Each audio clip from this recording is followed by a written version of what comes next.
മൂകം കരോതി വാചാലം പങ്കും ലംഘയത്തെ ഗിരിം യൽകൃപാതമഹം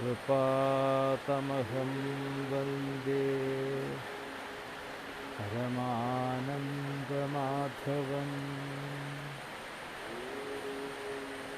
സദാശിവസമാരംഭാം ശങ്കരാചാര്യമധ്യമാം അസ്മദാചാര്യപര്യന്താം വന്ദേ ഗുരുപരമ്പരാം. അജ്ഞാനതിമിരാന്ധസ്യ ജ്ഞാനാഞ്ജനശലാകയാ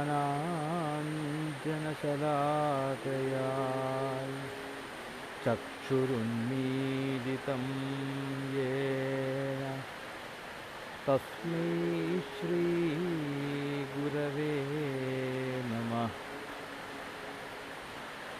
ഗുരവേ സർവലോകാനാം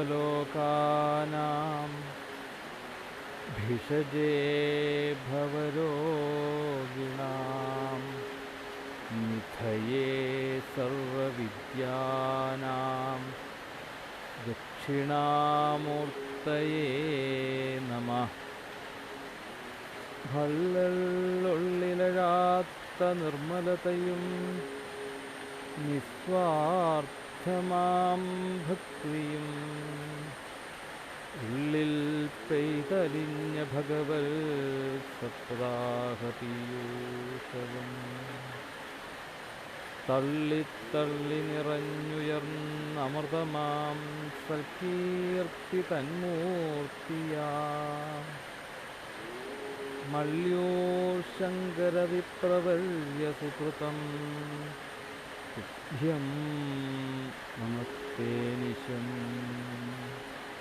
സദ്ഗുരുഭ്യോ നമഃ.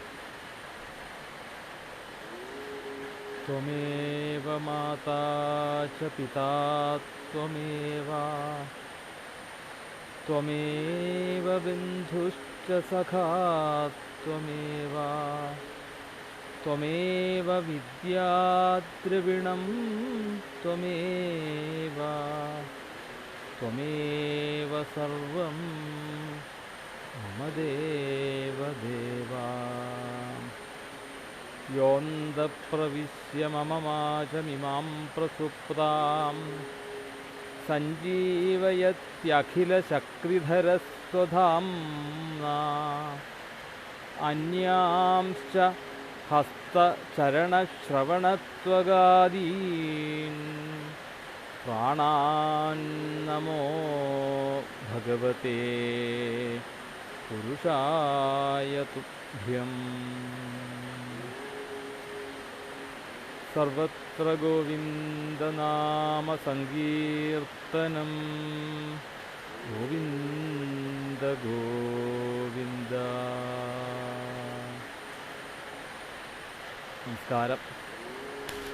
കേൾക്കാമല്ലോ അല്ലേ? ഇവിടെ നല്ല മഴയാണ്.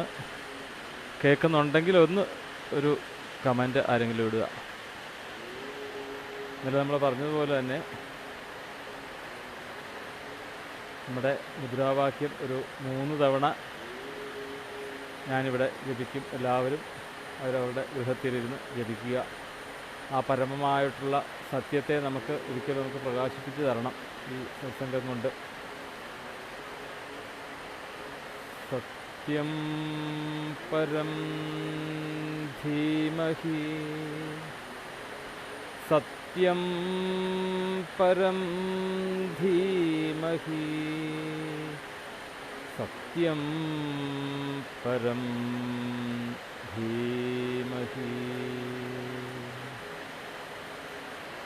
എല്ലാവർക്കും നമസ്കാരം. ഇവിടെ മഴയായതുകൊണ്ട് അങ്ങോട്ട് കേൾക്കുന്നുണ്ടോ എന്നുള്ളതൊന്ന് ആരെങ്കിലും ഒരു കാണുന്നവർ ഒന്ന് കമൻറ്റ് ചെയ്യണേ. ഇപ്പം നല്ല മഴയാണ് ഇവിടെ, അപ്പോൾ എനിക്കത് കേൾക്കാൻ പറ്റുന്നില്ല. കേൾക്കുന്നുണ്ടെങ്കിൽ ഒന്ന് കമൻറ്റ് ചെയ്യണം. എന്തായാലും കേൾക്കുന്നുണ്ടെന്നുള്ള വിശ്വാസത്തിൽ തുടങ്ങാം. ഭാഗവതത്തിലെ ഒന്നാമത്തെ സ്കന്ധത്തിലെ ആദ്യത്തെ ശ്ലോകമാണ് നമ്മൾ അനുസ്മരിച്ചുകൊണ്ടിരിക്കുന്നത്. നമ്മൾ ഇന്നലെ പറഞ്ഞു, ഒന്നാമത്തെ ശ്ലോകത്തിൽ തന്നെ എല്ലാം അടങ്ങിയിട്ടുണ്ട്. ഭാഗവതത്തിൻ്റെ എല്ലാം 12 സ്കന്ധങ്ങളിലും പറയുന്ന കാര്യങ്ങൾ, അല്ലെങ്കിൽ ഇതിൻ്റെ പ്രധാന വിഷയം അല്ലേ. നമ്മളിന്നലെ ഒരു ശാസ്ത്രത്തിന് വേണ്ട വിഷയങ്ങളെക്കുറിച്ച് നമ്മൾ പറഞ്ഞു. അനുബന്ധ ചതുഷ്ടയം എന്നുള്ള രീതിയിൽ അധികാരി, സംബന്ധം, വിഷയം, പിന്നെ പ്രയോജനം. അധികാരി ആരാണ്? ഭക്തന്മാരായിട്ടുള്ളവർ, സജ്ജനങ്ങൾ. ഭക്തന്മാരുടെ ലക്ഷണമൊക്കെ നമ്മൾ പറഞ്ഞു അല്ലേ. 3 ഗുണങ്ങൾ നമുക്കുണ്ടാവണം. 3 ഗുണങ്ങൾ ഏതൊക്കെയാണ്? സൗണ്ട് ഓക്കെയാണ്. Okay, thank you. അപ്പം 3 ഗുണങ്ങൾ ഏതൊക്കെയാണ്? ഭക്തി, നീതി, സദാചാരം. ഇതാണ് ഭക്തന്മാർക്ക് വേണ്ട ഗുണങ്ങൾ. ഭക്തി നമ്മൾ പറഞ്ഞതുപോലെ തന്നെ എല്ലാവരെയും നമുക്ക് ഒരേപോലെ സ്നേഹിക്കാൻ നമുക്ക് സാധിക്കണം. നമ്മളെ എത്ര കണ്ട് സ്നേഹിക്കുന്നുണ്ടോ അതുപോലെ നമ്മൾ മറ്റുള്ളവരെയും സ്നേഹിക്കാൻ നമ്മൾ ശ്രമിക്കണം. നമുക്കിപ്പോൾ പറ്റില്ല. ഇപ്പോൾ പറ്റാത്തത് എന്തുകൊണ്ടാണ്? നമുക്കതിൻ്റെ ഗൗരവമോ അല്ലെങ്കിൽ നമ്മുടെ ഉള്ളിൽ ധാരാളം മാലിന്യങ്ങളുണ്ട്. ഈ മാലിന്യങ്ങളെ ഇല്ലാണ്ടാക്കണമെങ്കിൽ അത് നമ്മൾ തന്നെ വിചാരിച്ചാലേ പറ്റുള്ളൂ. അപ്പോൾ അങ്ങനെയുള്ള ഭക്തിയും നീതിയും സദാചാരവും. സദാചാരം എന്ന് പറഞ്ഞാൽ മഹത്തുക്കളുടെ വാക്കുകൾക്ക് അനുസരിച്ച്, മഹത്തുക്കൾ എന്താണോ പറഞ്ഞു തരുന്നത് അത് യാതൊരു സംശയവും കൂടാതെ നമുക്ക് സ്വീകരിക്കാൻ സാധിക്കണം. അപ്പോൾ ആ 3 കാര്യങ്ങളാണ് ഭക്തന്മാരുടെ ലക്ഷണമായിട്ട് ഭാഗവതം നമുക്ക് പറഞ്ഞു തരുന്നത്. അധികാരി ഭക്തന്മാരാണ് അധികാരി. സംബന്ധം എന്ന് പറഞ്ഞു കഴിഞ്ഞാൽ അത് ഭഗവാനും ഭക്തനുമായിട്ടുള്ള ആ ഒരു ബന്ധം. ഇവിടെ അങ്ങനെ പല രീതിയിലുള്ള ബന്ധങ്ങൾ പറയും. ആത്മ, അനാത്മ, വിവേകം, ഇതൊക്കെ തന്നെ ഈശ്വരനും നമ്മുടെ ശരീരവുമായിട്ടുള്ള ബന്ധത്തെ വ്യക്തമായിട്ട് മനസ്സിലാക്കി പറഞ്ഞു തരിക. പിന്നെ വിഷയം ഈശ്വര അന്വേഷണം. ആരാണ് ഈശ്വരൻ എന്നുള്ളതാണ് വിഷയം. പിന്നെ പ്രയോജനം എന്താണ്? ഞാൻ ഇന്നലെ ചുരുക്കത്തിലൊന്ന് പറഞ്ഞു. എന്താണ്? മനുഷ്യനായിട്ട് മാറും എന്ന് പറഞ്ഞു. മനുഷ്യനായിട്ട് മാറും എന്നുള്ളത് അല്ല, മനുഷ്യനായിട്ട് മാറും ആ പ്രയോജനം കൊണ്ട്. പക്ഷെ ഇതിനകത്ത് പറയുന്ന പ്രയോജനം 3 താപങ്ങളെ ഇല്ലാണ്ടാക്കും. താപത്രയോന്മൂലനം എന്നുള്ളതാണ്. നമ്മുടെ ജീവിതത്തിൽ നമുക്ക് 3 താപങ്ങളാണ് നമ്മൾ അനുഭവിച്ചുകൊണ്ടിരിക്കുന്നത്. ഏതൊക്കെയാണ്? ആധിഭൗതികം, ആധിദൈവികം, ആധ്യാത്മികം. ഈ 3 രീതിയിലുള്ള പാപങ്ങളെ അല്ലെങ്കിൽ ദോഷങ്ങളെ നമ്മൾ അനുഭവിക്കുന്നുള്ളൂ. ആധിഭൗതികം എന്ന് പറഞ്ഞാൽ ഭൂതങ്ങളിൽ നിന്ന്, പഞ്ചഭൂതങ്ങളിൽ നിന്നും ഉണ്ടാകുന്ന ബുദ്ധിമുട്ടുകൾ. ഇപ്പം എന്താണ് പഞ്ചഭൂതങ്ങളെന്ന് പറഞ്ഞാൽ ഭൂമി, ജലം, പിന്നെ തേജസ്, അഗ്നി, വായു, ആകാശം. അങ്ങനെ ഭൂമിയിൽ നിന്നും ഉണ്ടായതായിട്ടുള്ള, ഭൂതങ്ങളിൽ നിന്നും നമ്മൾ അനുഭവിക്കുന്നതായിട്ടുള്ള ബുദ്ധിമുട്ടുകൾ. അതായത് നമ്മളുടെ മനുഷ്യരിൽ നിന്നും വരുന്ന ഇത്, അങ്ങനെയുള്ള എല്ലാം നമ്മുടെ ശരീരത്തിന് ഈ ഭൂതങ്ങളിൽ നിന്ന് ഉണ്ടാകുന്ന ദോഷങ്ങളാണ്, അല്ലെങ്കിൽ പാപങ്ങളാണ്, കഷ്ടപ്പാടുകളാണ് ഒരു പാപം എന്ന് പറയുന്നത്. പിന്നെ ആധിദൈവികം എന്ന് പറയും. ആധിദൈവികം എന്ന് പറഞ്ഞാൽ അവിചാരിതമായിട്ട് വരുന്ന ഓരോ അസുഖങ്ങൾ. ഇപ്പം നമ്മളിപ്പോൾ അനുഭവിച്ചുകൊണ്ടിരിക്കുന്ന കൊറോണ അല്ലേ, നമ്മൾ ഒട്ടും പ്രതീക്ഷിക്കാതെ ഇരിക്കുന്ന സമയത്താണ് ഇങ്ങനൊരു വലിയൊരു മഹാമാരി നമ്മളുടെ എല്ലാവരെയും ബാധിച്ചുകൊണ്ട്. അപ്പം ആ ആധിദൈവികം എന്ന് പറയുന്നത് സുനാമി, കൊടുങ്കാറ്റ്, പ്രകൃതിയിൽ നിന്ന് നമ്മൾ പ്രതീക്ഷിക്കാതിരിക്കുന്ന വരുന്ന ദുഃഖങ്ങളാണ് ആധിദൈവികം. പിന്നെ ആധ്യാത്മികം എന്ന് പറയുന്നത് നമ്മളുടെ ശരീരത്തിനും മനസ്സിനും നമ്മൾ തന്നെ വരുത്തി വയ്ക്കുന്നതായിട്ടുള്ള വേദനകൾ. ഇങ്ങനെ 3 തരത്തിലാണ് നമ്മുടെ ദുഃഖങ്ങളെ തരംതിരിച്ചിരിക്കുന്നത്. ഈ 3 ദുഃഖങ്ങളെയും ഇല്ലാണ്ടാക്കി തരും. അതാണ് ഭാഗവതം. ഈ 3 ദുഃഖങ്ങൾ മാത്രമേ നമ്മൾ ഭൂമിയിൽ അനുഭവിക്കുന്നുള്ളൂ ശരിക്കും. അപ്പം അത് ഇല്ലാണ്ടാക്കി തരും. അതാണ് പ്രയോജനം. അപ്പോൾ 4 കാര്യങ്ങളാണ് ഒരു ശാസ്ത്രത്തിന് വേണ്ട അനുബന്ധ ചതുഷ്ടയം എന്ന് പറയും. അതിനോടനുബന്ധിച്ച് വേണ്ട കാര്യങ്ങൾ അതൊക്കെ നമ്മൾ ഇന്നലെ പറഞ്ഞു. ഇനി ആ 1-ാമത്തെ ശ്ലോകത്തിൽ നമ്മൾ പറഞ്ഞുകൊണ്ടിരുന്നത് ബ്രഹ്മം ഈശ്വരനെ കുറിച്ചാണ് പറയുന്നത് അവിടെ. ഈ പ്രഥമ സ്കന്ധത്തിൽ ആദ്യത്തെ ഒരു 3 ശ്ലോകം, ഇപ്പം പുസ്തകം അല്ലെങ്കിൽ ഗ്രന്ഥം കയ്യിലുള്ളവർ അത് എടുത്തു വെച്ചോളൂ. ആദ്യത്തെ അതിൽ മലയാളം പുസ്തകമാണെങ്കിൽ ആദ്യം ചിലപ്പം മാഹാത്മ്യമായിരിക്കും. നമ്മൾ മാഹാത്മ്യമല്ല, ഇപ്പം പ്രഥമ സ്കന്ധത്തിൽ 1-ാമത്തെ അധ്യായമാണ്. അപ്പം ഈ ആദ്യത്തെ ഒരു 3 ശ്ലോകങ്ങളെ കൊണ്ട് എന്താണ് ഭാഗവതം എന്ന് നമുക്ക് പറഞ്ഞു തരികയാണ്. എന്താണ് ഭാഗവതം? ഭാഗവതത്തിൻ്റെ ഒരു മഹത്വത്തെക്കുറിച്ച് പറയുകയാണ്. അതുകൂടാതെ ആദ്യത്തെ ശ്ലോകം ഒരു ഇഷ്ടദേവതാ നമസ്കാരം. ഏത് ഗ്രന്ഥം ആരംഭിക്കുമ്പോഴും നമ്മൾ ഒരു ഭരദേവതാ നമസ്കാരം പോലെ ഒരു വന്ദന ശ്ലോകം ഉണ്ടാവും അല്ലേ? എല്ലാത്തിനുണ്ട്. ശാകുന്തളത്തിനുണ്ട്, തുടങ്ങി എല്ലാത്തിനും, രാമായണത്തിനുണ്ട്, മഹാഭാരതത്തിനുണ്ട്, എല്ലാത്തിനുണ്ട്.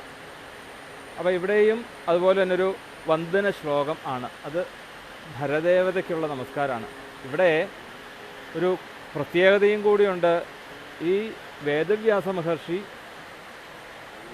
ഭരദേവതയായിട്ട് സ്വീകരിച്ച ആരെയാണ്? നമ്മൾ ഇനി പ്രതിപാദിക്കാൻ പോകുന്ന ഈ ഭാഗവതത്തിൽ ഇനി ഉടനീളം നമ്മൾ പ്രതിപാദിക്കാൻ പോകുന്ന സത്യത്തെയാണ് ഭരദേവതയായിട്ട് സ്വീകരിച്ചിരിക്കുന്നത്. അപ്പോൾ ഈശ്വരൻ എന്നുള്ളത് സത്യമായിട്ടാണ് ഈ വേദവ്യാസ മഹർഷി അത് സ്വീകരിച്ചിരിക്കുന്നത്. ആ സത്യത്തെ നമസ്കരിക്കുന്നതായിട്ടുള്ള ശ്ലോകമാണ്. നമ്മൾ ഇന്നലെ പറഞ്ഞു, സൃഷ്ടി സ്ഥിതി സംഹാരങ്ങൾ ബാധിക്കാത്തത് എന്തോ അതാണ് ഈശ്വരൻ എന്ന് നമ്മൾ ഇന്നലെ പറഞ്ഞു. ജന്മാദി, ജന്മം, അതുപോലെ തന്നെ നിലനിൽപ്പ്, അതുപോലെ സംഹാരം, അത് ബാധിക്കാത്തത് എന്തോ ഈശ്വരൻ. പിന്നെ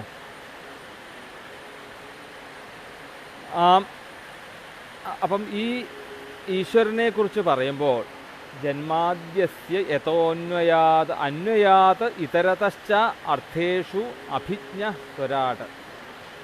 ആ ഈശ്വരൻ്റെ വിശേഷങ്ങളൊക്കെ പറയുകയാണ് അവിടെ. അഭിജ്ഞൻ എന്ന് പറയുന്നത്. അഭിജ്ഞൻ എന്ന് പറഞ്ഞാൽ സർവജ്ഞൻ.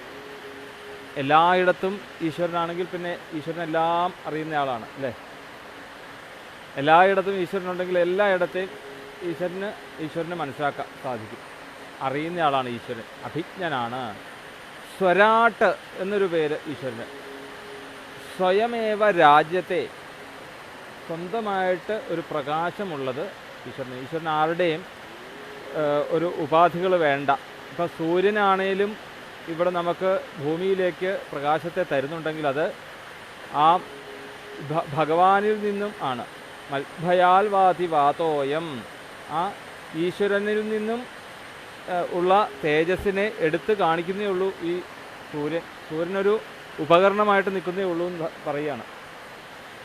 അപ്പോൾ അങ്ങനെയുള്ള ആ ഈശ്വരനെ ഇനി ഇവിടെ അർത്ഥേഷു അഭിജ്ഞ സ്വരാട്ട് തേനേ ബ്രഹ്മഹൃദായ ആദികവയെ, ആദികവിയായിട്ടുള്ള ബ്രഹ്മാവിൻ്റെ ഹൃദയത്തിൽ ഈ തത്വത്തെ നമ്മൾ കാര്യ കാരണ ബന്ധം ഇന്നലെ നമ്മൾ പറഞ്ഞതാണ് അല്ലേ? ഒരു കാര്യമുണ്ടെങ്കിൽ അതിനൊരു കാരണമുണ്ടായിരിക്കും ഏതിനും. ഈ കാരണം അന്വേഷിച്ച് എന്നാൽ ഇതിൻ്റെ ബീജം എവിടെയായിരിക്കും? മുകളിൽ ഭഗവാന്റെ അടുത്തായിരിക്കും. ഇന്നും ഒരു തർക്ക വിഷയമായിട്ടുള്ളൊരു കാര്യമാണ് ഈ കോഴിയാണോ ആദ്യം ഉണ്ടായത് അതോ മുട്ടയാണോ ആദ്യം ഉണ്ടായതെന്നുള്ളത്. അല്ലേ? അതുപോലെ തന്നെ എന്താണ്, വിത്ത് ആണോ ആദ്യം ഉണ്ടായത്, വൃക്ഷമാണോ ആദ്യം ഉണ്ടായത് എന്ന് ചോദിക്കുന്നു. ഇത് രണ്ടും എന്താ, ഈ വിത്ത് ഒരു കൈ പിടിക്കുന്നു, ഒരു കയ്യിൽ വൃക്ഷം പിടിക്കുന്നു. അപ്പം ചോദിക്കുമ്പോൾ തന്നെ ആ ചോദ്യം തന്നെ തെറ്റാകുകയാണ് ശരിക്കും, അല്ലേ? വിത്തൊന്ന് വൃക്ഷമൊന്ന്. കാരണം ഈ വൃക്ഷത്തിൽ നിന്നും വിത്തിനെ വേർപെടുത്താൻ സാധിക്കുകയില്ല. അതാണ് അതിനകത്ത് ഏറ്റവും വലിയൊരു സത്യം. അതാണ്, വൃക്ഷത്തിൽ നിന്നും വിത്തിനെ വേർതിരിക്കാൻ പറ്റുകയില്ല. ആ വൃക്ഷത്തിൻ്റെ വിത്ത് നമുക്ക് എടുത്ത് പ്രത്യേകം കാണിക്കാൻ പറ്റുകയില്ല. അപ്പോൾ അത് നമുക്ക് മനസ്സിലാക്കേണ്ടതെന്ന് വെച്ചാൽ അതിനകത്ത് തന്നെയാണെന്നർത്ഥം. ഇതെല്ലാം എവിടെയാണ് ചെന്ന് ഇതാകുന്നത്? മണ്ണിനകത്താണ്. അപ്പം മണ്ണാണ് യഥാർത്ഥത്തിൽ ഉള്ളത്, അല്ലെങ്കിൽ മണ്ണിൽ നിന്നാണ് ഈ എന്നുള്ളതാണ് അതിൽ നിന്ന് മനസ്സിലാക്കേണ്ടതെന്ന് പറയുകയാണ്. അപ്പം എത്രയൊക്കെ നമ്മൾ പുറകോട്ട് അന്വേഷിച്ച് ചെന്നാലും അതിൻ്റെയൊക്കെ ഉറവിടം ഈശ്വരനാണ് എന്ന് ഇവിടെ പറയുന്നു. പിന്നെ ബ്രഹ്മഹൃദായ ആദികവയെ മുഹ്യന്തിയൽ സൂരയ. ഇനി അപ്പം ഈ തത്വം ബ്രഹ്മാവിന് പറഞ്ഞു കൊടുത്തപ്പോൾ, ബ്രഹ്മാവിന് പറഞ്ഞു കൊടുത്തു, ഈ കാര്യകാരണ തത്വത്തെ പറഞ്ഞു കൊടുത്ത് കാരണ ആയിട്ടുള്ള ഈശ്വരൻ്റെ തത്വത്തെ മനസ്സിലാക്കിയ ബ്രഹ്മാവ് ഇത് മനസ്സിലാക്കിക്കൊണ്ട് മുഹ്യന്തി യൽ സൂരയഃ, ദേവന്മാർക്ക് ഈ തത്വത്തെ അറിയണം എന്ന് അവരും കൂടി അന്വേഷിക്കുന്നു. മുഹ്യന്തി, അവർക്കും കൂടി ഈ തത്വം മോഹം ഉണ്ടായി എന്നർത്ഥം. മുഹ്യന്തി, മോഹിപ്പിക്കുക, മോഹിക്കുന്നു. തേജോവാരിമൃതാം യഥാവിനിമയോ യത്ര ത്രിസർഗോ മൃഷാ ധാംനായേന. ഇവിടെ നല്ല മഴയാണ്, അതുകൊണ്ടായിരിക്കാം നെറ്റ് ഇങ്ങനെ പോകുന്നത്. നല്ല മഴയാണ്. അപ്പം ഈ ഭഗവാനെ നമുക്ക് അറിയണമെങ്കിൽ മായയും കൂടി ഉണ്ടെങ്കിൽ മാത്രമേ നമുക്ക് അറിയാൻ പറ്റുള്ളൂ, അല്ലേ? ഈശ്വരനെ അറിയണമെങ്കിൽ എന്താണ്? മായ അല്ലാത്തതൊക്കെ ഈശ്വരൻ എന്നാണ് പറയാൻ പറ്റുള്ളൂ. അപ്പം ഈ മായ അല്ലാത്തതൊക്കെ ഈശ്വരൻ എന്ന് പറഞ്ഞാൽ മായ വേണം. അതിനു വേണ്ടിയിട്ട് ഭഗവാന്റെ തന്നെ ശക്തിയായിട്ടുള്ള മായയെ ആദ്യം ഇവിടെ സൃഷ്ടിക്കുന്നു. അതിൻ്റെ പേരിലാണ് ഇവിടെ പറയുകയാണ്, തേജോ വാരിമൃതാം യഥാവിനിമയോ യത്ര ത്രിസർഗോ മൃഷാ. ത്രിസർഗം, 3 ഗുണങ്ങളോട് കൂടിയതാണ് ഈ മായ. മായ എന്ന് പറയുന്നത് പ്രകൃതി. ഇവിടെ പ്രകൃതിയും പുരുഷനും പല പേരുകളിൽ ഇങ്ങനെ പറയും. ആത്മാവ്, അനാത്മാവ്, പ്രകൃതി, പുരുഷൻ, ഇതൊക്കെ ഈ ഈശ്വരനും പ്രകൃതിയും തമ്മിലുള്ള ആ ഒരു ബന്ധത്തെയാണ് പറയുന്നത്. പല പേരിൽ എന്നൊന്നും. അപ്പം 3 ഗുണങ്ങളോടുകൂടിയാണ് ഈ മായ. സത്വം, രജസ്, തമസ്, 3 ഗുണം. അപ്പം ഈ 3 ഗുണങ്ങളോട് കൂടിയിട്ടുള്ള മായയും അല്ല, ആ ഗുണങ്ങളൊന്നും ബാധിക്കാത്തതായിട്ടുള്ള നിർഗുണാവസ്ഥയിലുള്ളതാണ് ഈശ്വരൻ. അത് അങ്ങനെ പറയുന്നു. ഇനി ഇത് ഇവിടെ പറയുന്നത് വെച്ചാൽ തേജോ വാരി മൃതാം യഥാവിനിമയോ. അതായത് മായ എന്ന് പറഞ്ഞാൽ ശരിക്ക് മായ എന്ന് പറയാൻ പറ്റില്ല. മായ എന്ന് പറഞ്ഞാൽ ഇല്ലാത്തതെന്നാണ് അർത്ഥം. മിഥ്യ എന്ന് പറയാം. മിഥ്യ എന്ന് പറഞ്ഞാൽ തോന്നിപ്പിക്കുക, ഉണ്ട് എന്ന് നമ്മളെ കൊണ്ട് തോന്നിപ്പിക്കുക. ഏതെങ്കിലും ഒരു സാധനം നമുക്ക് കാണുമ്പം ഇന്ന മായയ്ക്ക് ഒരു ഉദാഹരണം പറയാവുന്നത്. അപ്പം ഇവിടുത്തെ ഒരു സൂത്രവാക്യം പറഞ്ഞാൽ ബ്രഹ്മസത്യം ജഗൻ മിഥ്യ. അത് മനസ്സിലാക്കി എളുപ്പമുണ്ട്. അപ്പോൾ ഈ അപ്പം ഈ തേജോ വാരി മൃത, 3 വസ്തുക്കൾ.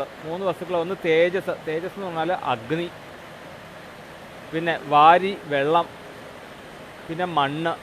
ഇങ്ങനെ 3 അവസ്ഥയിലുള്ള ഈ 3 ഖരം, ദ്രാവകം, വാതകം എന്ന് വേണേൽ പറയാം. ഈ 3 വസ്തുക്കളും 3 വസ്തുക്കളും പരസ്പരം വിനിമയം ചെയ്യുമ്പോൾ നമ്മളെ കൊണ്ട് തെറ്റിദ്ധരിപ്പിക്കപ്പെടും എന്നർത്ഥം. അതിനൊരു ഉദാഹരണം പറഞ്ഞാൽ, നമ്മൾ ഒരു ടാറിട്ട റോഡിലൂടെ പോകുമ്പോൾ നമ്മൾ നടന്നു പോവുകയാണെന്ന് വെച്ചോളൂ.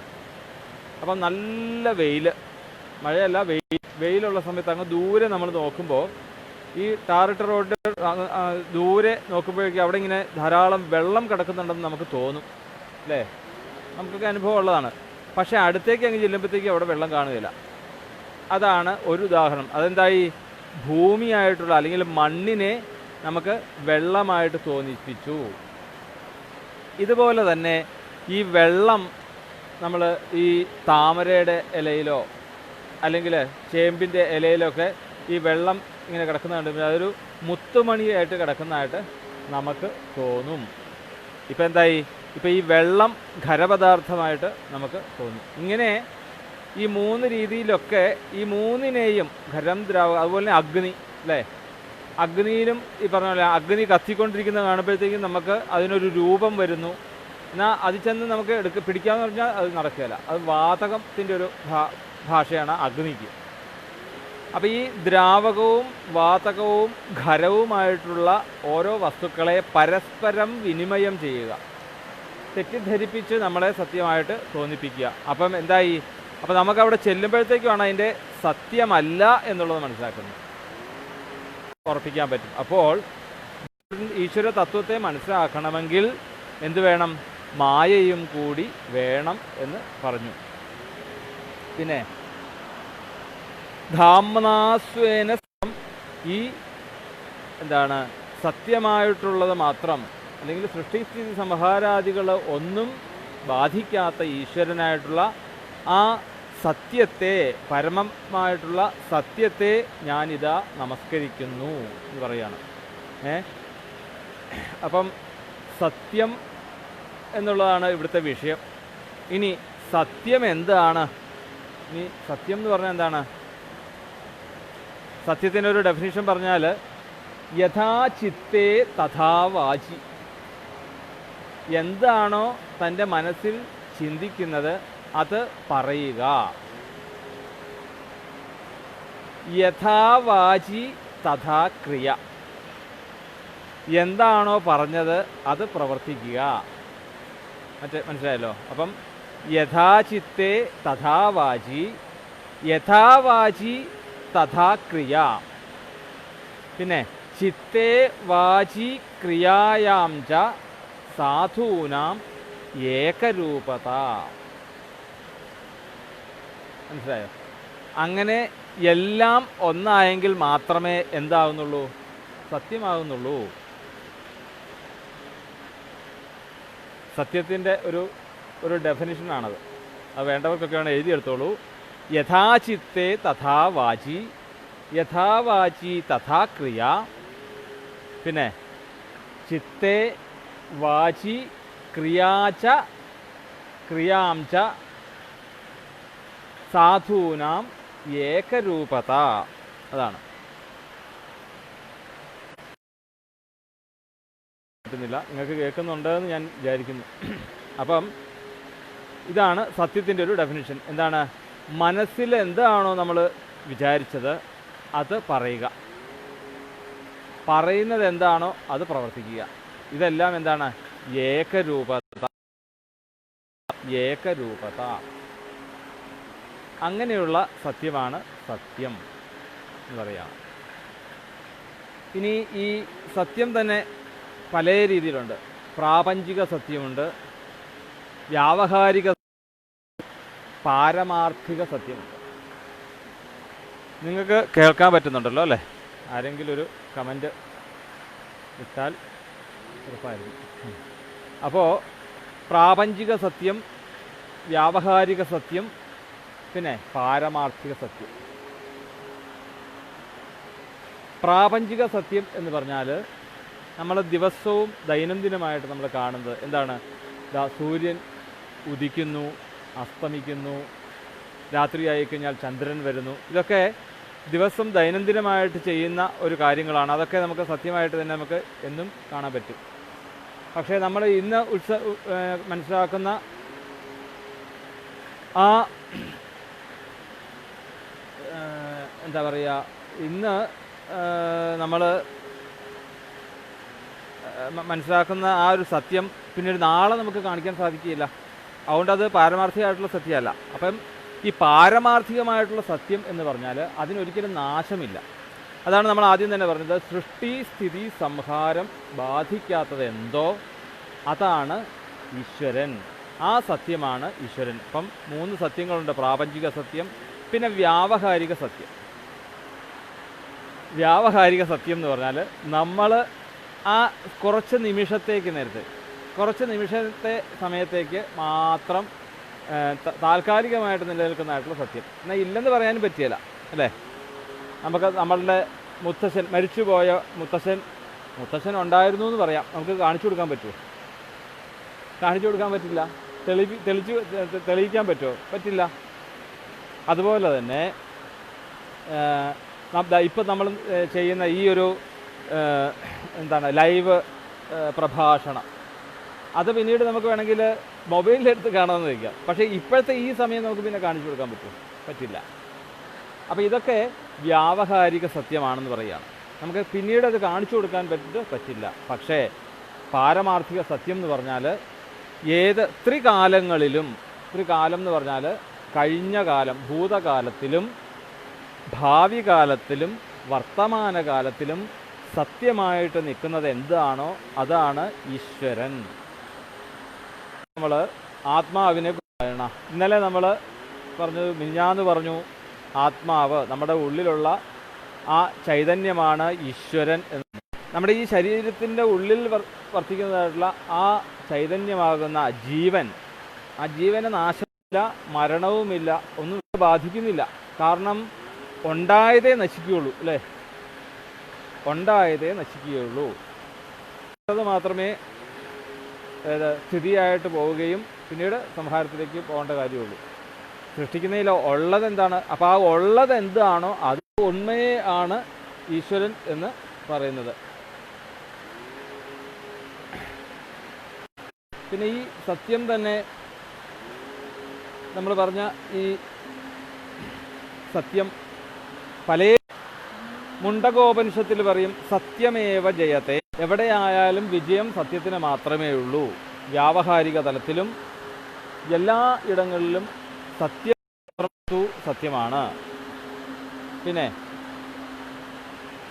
പിന്നെ ഈ സത്യത്തെ പറ്റി പറയുമ്പോൾ സ്വാധ്യായ തൈത്തിരീയോപനിഷത്തിലെ ഒരു സത്യത്തിൻ്റെ ഒരു മഹത്വമാണത്. സത്യത്തിനെ കുറിച്ച് പറയുന്നതാണ്.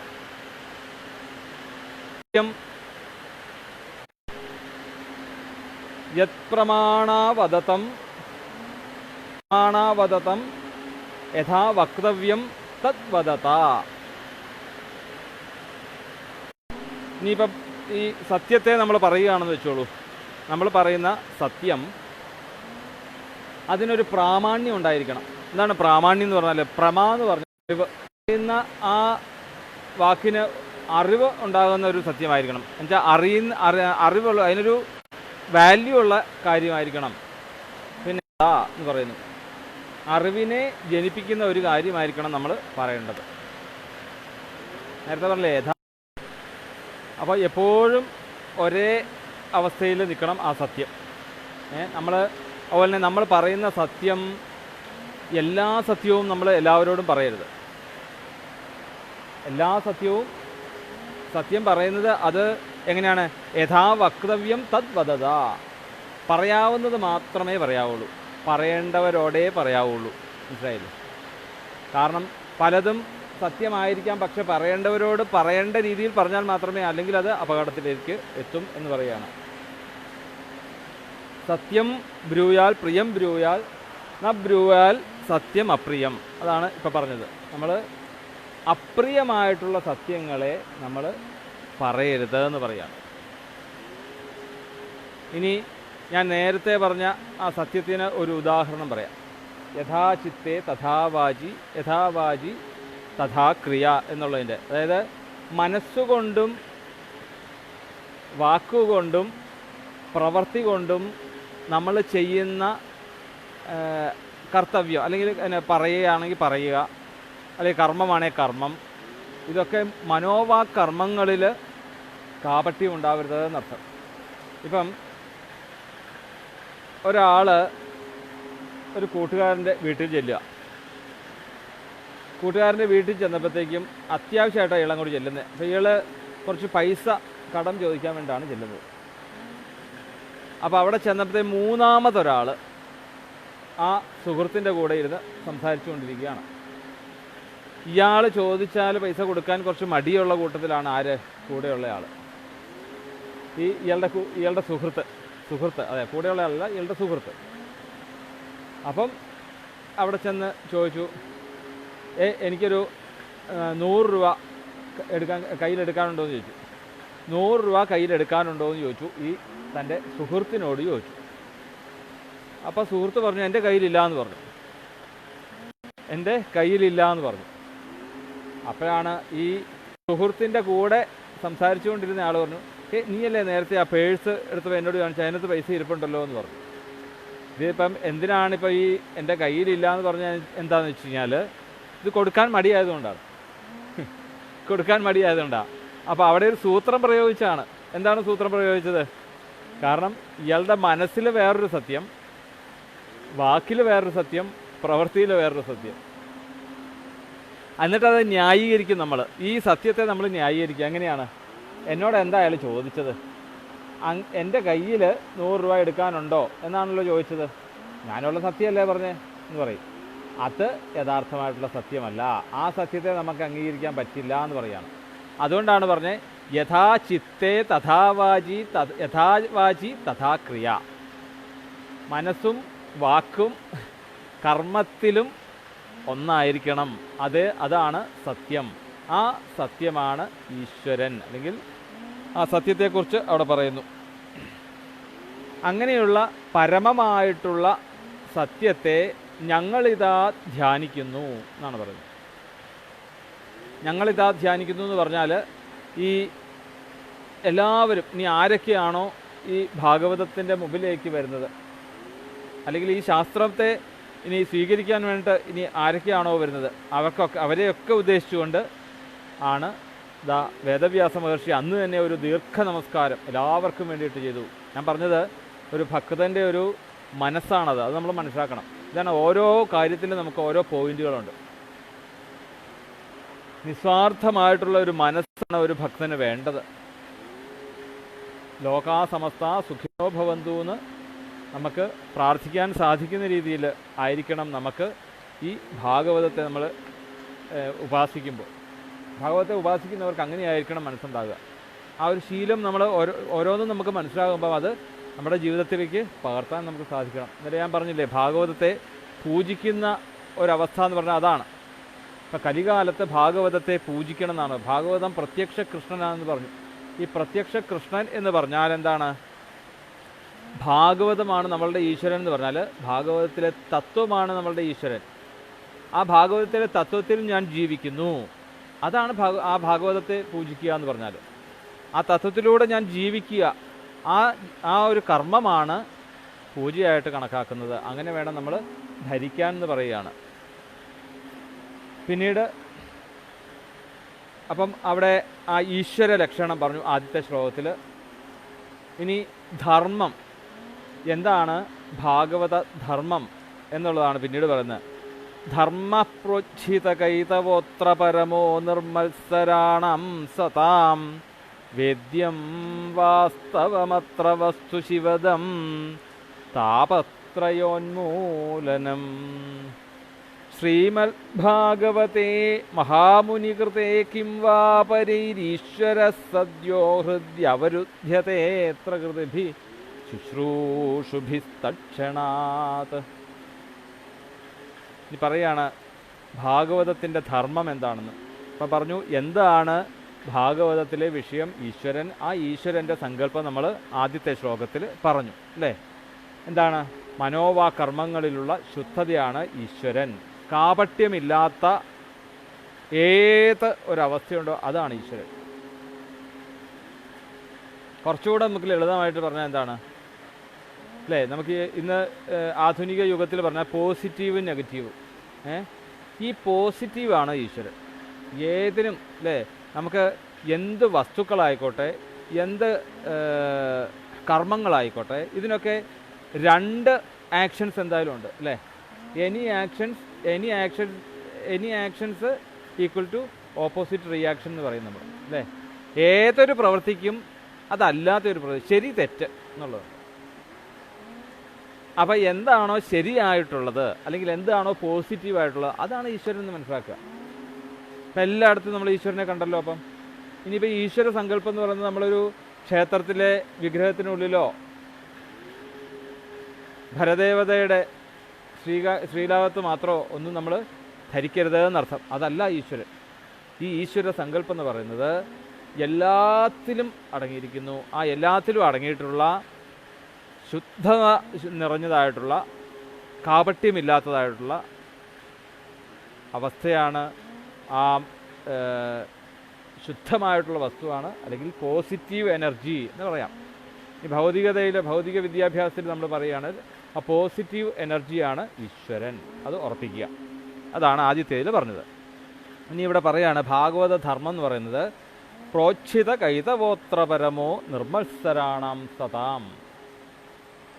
ഈ ഭാഗവത ധർമ്മം ആർക്കുള്ളതാണെന്നാണ് ഇനി പറയുന്നത്. നിർമ്മത്സരാണാം സതാം, യാതൊരു മാത്സര്യബുദ്ധിയും ഇല്ലാത്തവരായിട്ട് ഉള്ള ആൾക്കാർക്ക് വേണ്ടിയിട്ടാണ്. അങ്ങനെ യാതൊരു മാത്സര്യബുദ്ധിയും ഇല്ലാത്ത സതാം. സതാം എന്ന് പറഞ്ഞാൽ എന്താണ്?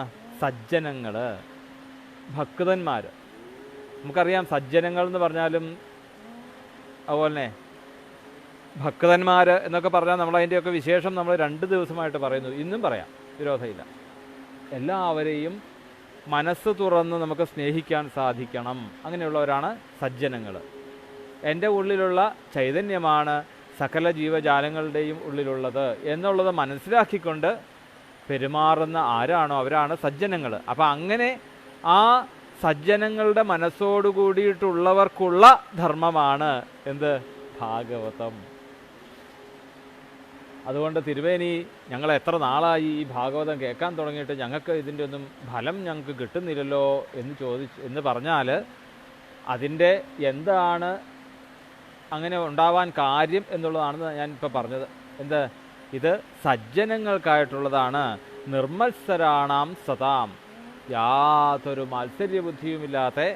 കാരണം എവിടെയാണ് പിന്നെ മാത്സര്യബുദ്ധി വരുന്നത്? എല്ലാവരിലുമുള്ള ആ ശ്വാസമാണ് എൻ്റെ ഉള്ളിലും എന്ന് പറഞ്ഞാൽ പിന്നെ ഞാൻ തന്നെയല്ലേ എല്ലാം. ഒന്നായ നിന്നെ ഇഹ അല്ലേ രണ്ടെന്ന് കണ്ടളവിൽ ഉണ്ടായൊരു ഇണ്ടൽ ബന്ധം ഉണ്ടാവതല്ല നമ്മ എന്ന് പറഞ്ഞ പോലെ തന്നെ ഹരിനാമകീർത്തനത്തിൽ പറഞ്ഞിട്ടുള്ള ഈ ഒന്ന് എന്നുള്ള ഒരു അവസ്ഥ, ഈ ലോകം മുഴുവൻ ഞാൻ തന്നെയാണ് എന്നുള്ളവരൊന്ന് ചിന്തിക്കുക. അപ്പോൾ ആ രീതിയിൽ ചിന്തിക്കുന്നവരാണ് ഭക്തന്മാർ. അങ്ങനെയുള്ള ആ സജ്ജനങ്ങൾക്ക് വേണ്ടിയിട്ടുള്ള ധർമ്മമാണ് ഭാഗവത ധർമ്മം. പ്രോച്ഛിത കൈതവഹ, യാതൊരു കളങ്കമില്ലാത്തതാണെന്ന് പറയാം. എന്നുവെച്ചാൽ അത് പ്യുവറാണ്, പ്യുവർ. അതുകൊണ്ടാണ് കാപട്യമില്ല. അതാണല്ലോ നമ്മൾ ആദ്യം തന്നെ പറഞ്ഞത്. സത്യം എന്ന് പറഞ്ഞപ്പോൾ തന്നെ നമ്മൾ പറഞ്ഞല്ലോ, ശുദ്ധതയുടെ കാര്യം പറഞ്ഞു. യാതൊരു കാപട്യമില്ല എന്ന് പറഞ്ഞാൽ മറ്റൊന്നിനെ ഒന്ന് താഴ്ത്തിക്കെട്ടിക്കൊണ്ട് പറയുക, അതില്ല. മറ്റൊന്നെന്നുള്ളതില്ല. അതാണ് ഏകം സദ്വിപ്ര ബഹുധ വദന്തി. മറ്റൊന്നെന്ന് പറയുന്നില്ല, ഒന്നേ ഉള്ളൂ. ഒരൊറ്റ ഒരു ബീജം മാത്രമേ ഉള്ളൂ, അല്ലെങ്കിൽ ഈശ്വരൻ മാത്രമേ ഉള്ളൂ. ഈ ഈശ്വരനിൽ നിന്നാണ് ബാക്കി എന്ത് സൃഷ്ടികൾ ഇവിടെ ഉണ്ടെങ്കിലും ആ ഈശ്വരനിൽ നിന്നുള്ള സൃഷ്ടികളാണ് ഇതെല്ലാം. പിന്നെ വേദ്യം വാസ്തവമത്ര വസ്തുശിവദം താപത്രയോന്മൂലനം. ഇനി ഈ ധർമ്മം എന്നുള്ളൊരു വാക്ക് നമുക്ക് നന്നായിട്ടൊന്ന് മനസ്സിലാക്കണം. ധർമ്മം എന്നുള്ളൊരു വാക്ക് എന്താണ്? ധർമ്മം ധ്രിയ ധാരണേ ധർമ്മ എന്ന് വേണേൽ പറയാം. അല്ലെങ്കിൽ ധാരണാത് ധർമ്മമിത്യാഹു. ധർമ്മം എന്ന് പറഞ്ഞാൽ നിയമമാണ്. നിയമം അല്ലേ? നമുക്ക് എന്ത് കാര്യങ്ങളും സുഗമമായിട്ട് നടക്കണമെങ്കിൽ എന്ത് വേണം? ഒരു നിയമം വേണം അല്ലേ? ഒരു നിഷ്ഠ വേണം എന്ന് നമ്മൾ പറയും. അതിന് വേണ്ടിയിട്ട് നമ്മൾ പല കാര്യങ്ങൾ അറേഞ്ച് ചെയ്യും അല്ലേ? ഒരു സപ്താഹം നടത്തണമെങ്കിൽ ഒരു കമ്മിറ്റി വിളിച്ചു കൂട്ടും അല്ലേ? ഓരോരോ കാര്യങ്ങൾ ഓരോരുത്തരെ ഏൽപ്പിക്കുക. അതിനൊരു ബൈലോസ് ഉണ്ടാക്കുന്നു.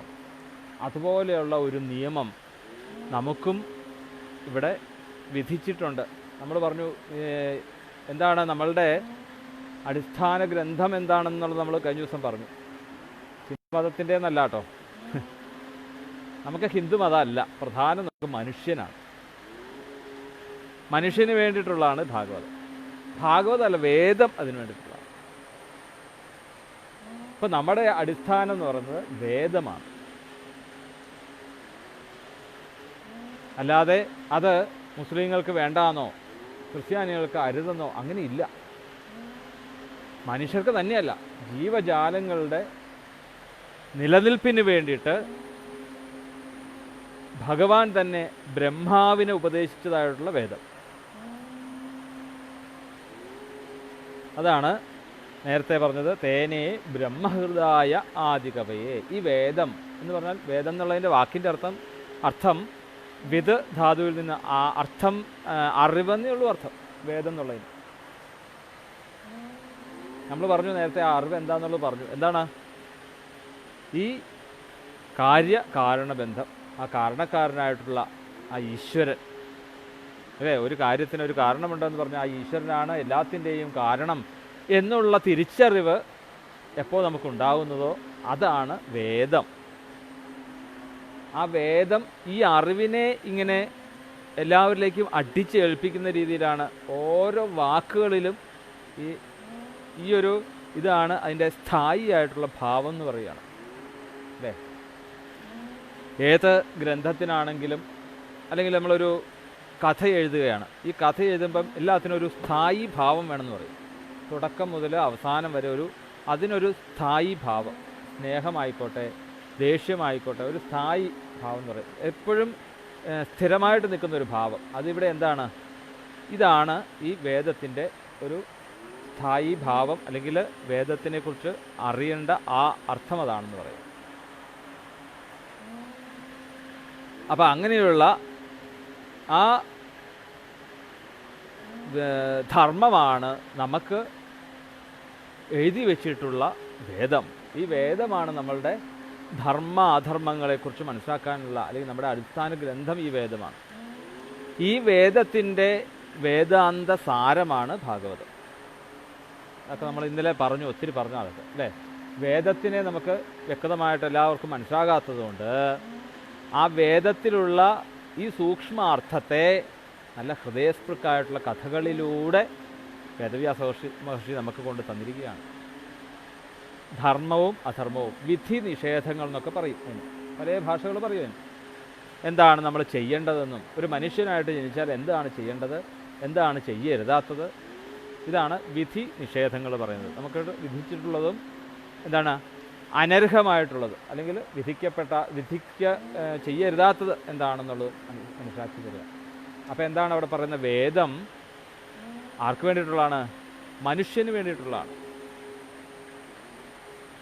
നമ്മളെല്ലാവരും സമൂഹത്തിലെ അല്ലേ, സമൂഹത്തിനോടൊരു പ്രതിബദ്ധതയുള്ളവരാണ്. നമ്മൾ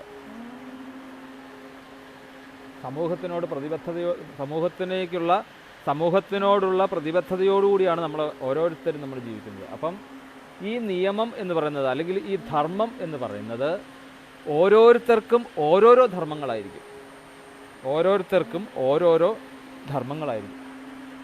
കാരണം ഈ പ്രാപഞ്ചികമായിട്ടുള്ള വസ്തുക്കൾ എന്ന് പറഞ്ഞാൽ വൈരുദ്ധ്യങ്ങളായിട്ടുള്ള വസ്തുക്കളാണ് അല്ലേ. ഓരോ സൃഷ്ടികളും ഒന്നിനൊന്ന് വ്യത്യാസപ്പെട്ടിരിക്കുകയാണ്. സ്വഭാവം കൊണ്ട് ആയിക്കോട്ടെ, ത്രിഗുണങ്ങളോട് കൂടിയിട്ടുള്ള പ്രകൃതിയാണ്. താമസ ഗുണം, അതുപോലെ രജോ ഗുണം, സത്വഗുണം, ഇങ്ങനെ 3 ഗുണങ്ങളുടെ അടിസ്ഥാനത്തിലാണ് ഈ പ്രകൃതിയിലെ ഓരോ ചരാചരങ്ങളും, മനുഷ്യരായിക്കോട്ടെ മൃഗങ്ങളായിക്കോട്ടെ, ഓരോരുത്തർക്കും ഓരോ ധർമ്മങ്ങളാണ്. അപ്പോൾ ഇവിടെ ധിയധാരണേ ധർമ്മ എന്ന് പറഞ്ഞാൽ ഈ പ്രപഞ്ചത്തെയൊക്കെ ധരിച്ചുകൊണ്ട് നിർത്തുന്നത് ഈ ഒരു ധർമ്മത്തിലായിരിക്കും എന്നർത്ഥം. മനസ്സിലായോ? ഇല്ല, ഈ പ്രപഞ്ചത്തിനെ അല്ലെങ്കിൽ ഈ സമൂഹത്തിനെ നിലനിർത്തിക്കൊണ്ട് പോകുന്ന ഒരു അച്ചുതണ്ടാണ് എന്ത്? ധർമ്മം അല്ലെങ്കിൽ നിയമം.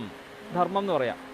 ധിയധാരണേ ധർമ്മ, അത് മനസ്സിലാക്കുക. അപ്പം പ്രപഞ്ചത്തിൽ പല രീതിയിലുള്ള വൈരുദ്ധ്യങ്ങളായിട്ടുള്ള സ്വഭാവക്കാരുണ്ടാവും. അവരെയൊക്കെ കൂട്ടി ഇണക്കിക്കൊണ്ട് പോകാൻ വേണ്ടിയിട്ട് ഉള്ള ഒരു അച്ചുതണ്ട് എന്ന് പറയാം. അതിനൊരു ഉദാഹരണം പറഞ്ഞാൽ എന്താണെന്ന് വെച്ച് കഴിഞ്ഞാൽ, നമ്മൾ ഒരു നൂല് എടുക്കുക. ഈ നൂലിൽ പല കളറിലുള്ള, വിവിധ തരം കളറിലുള്ള ഓരോ മുത്തുകൾ എടുക്കുക, ഈ നൂലിലേക്ക് ഇങ്ങനെ കോർക്കുക. ഇതിങ്ങനെ കോർത്ത് അവസാനം ആ ചരട് അങ്ങോട്ട് കെട്ടിക്കഴിഞ്ഞാൽ എന്തായി? അത് മാലയായി അല്ലേ? അപ്പം ഈ മാലയുടെ ആധാരം എന്തായിരുന്നു? ഈ നൂല്. ആ നൂലിൻ്റെ സ്ഥാനമാണ് ധർമ്മത്തിനെന്ന് പറയുകയാണ്. അപ്പം ഈ സമൂഹത്തിൽ ഓരോ വ്യക്തികൾക്കും ഓരോരോ ധർമ്മങ്ങൾ, ആ ധർമ്മങ്ങൾ നമുക്ക് പറഞ്ഞിട്ടുള്ള രീതിയിൽ വിധിയാം വണ്ണം ആ ധർമ്മത്തിനനുസരിച്ച് നമ്മൾ ജീവിച്ചാൽ ആ സമൂഹം വേണ്ട രീതിയിൽ അതിൻ്റെ സന്തുലിതാവസ്ഥയൊക്കെ നോക്കിക്കൊണ്ട് ആ സമൂഹത്തിന് ഒരു ഉയർച്ചയുണ്ടാകും എന്നർത്ഥം. കാരണം ഓരോ വ്യക്തികളാണ് ഓരോ സമൂഹത്തിൻ്റെ തകർച്ചയ്ക്ക് കാരണമായിട്ട് മാറുന്നതെന്നർത്ഥം. ഓരോരുത്തരുടെയും ഈ അധർമ്മത്തിൻ്റെ ഒരു അവസ്ഥ കൊണ്ടാണ് സമൂഹം പോലും ഇന്ന് നമ്മൾ വിചാരിക്കാത്ത രീതിയിലേക്ക് സമൂഹത്തിൻ്റെ ഒരു മാറ്റം ഉണ്ടാകുന്നത്. അപ്പോൾ ഈ ശരിക്ക് ധർമ്മത്തിനെ കുറിച്ച് പറയുകയാണെങ്കിൽ ശങ്കരാചാര്യരുടെ ഒരു ഭാഷ്യമുണ്ട്, ശങ്കരഭാഷ്യം. ആ ഗീതാഭാഷ്യത്തിൽ പറയുന്നുണ്ട്, ധർമ്മത്തെക്കുറിച്ച് പറയുന്നുണ്ട്. ജഗതസ്ഥിതി കാരണം പ്രാണിനാം സാക്ഷാൽ അഭ്യുദയ നിശ്രേയസ ഹേതു യ സ ധർമ്മ. ജഗതസ്ഥിതി കാരണം പ്രാണിനാം സാക്ഷാത് അഭ്യുദയ നിശ്രേയസ ഹേതു യ സ ധർമ്മ. അതായത് ഈ ലോകത്തിൻ്റെ അല്ലെങ്കിൽ ഈ സമൂഹത്തിൻ്റെ, ഈ പ്രകൃതിയുടെ, അല്ലെങ്കിൽ നമ്മളെല്ലാം അടങ്ങുന്നതായിട്ടുള്ള ഈ ലോകത്തിൻ്റെ നിലനിൽപ്പിന് കാരണം എന്ന് പറയുന്നത് ഓരോ ജീവനുകളുടെ അഭ്യുദയ നിശ്രേയസ എന്നാണ് പറയുന്നത്. പല നിയമങ്ങളനുസരിച്ച് ഈ പ്രപഞ്ചം നിലനിർത്തുന്നത് എന്താണ്? ഇതിൻ്റെ പുറകിലുള്ള ഒരു നിയാമക ശക്തിയാണ് എന്ന് പറയാം. ആ നിയാമക ശക്തി എന്ന് പറയുന്നത് ഈശ്വരനാണെന്നർത്ഥം. കാരണം ഇതിൻ്റെ സൃഷ്ടികർത്താവാരാണ്? ഈശ്വരനാണ്.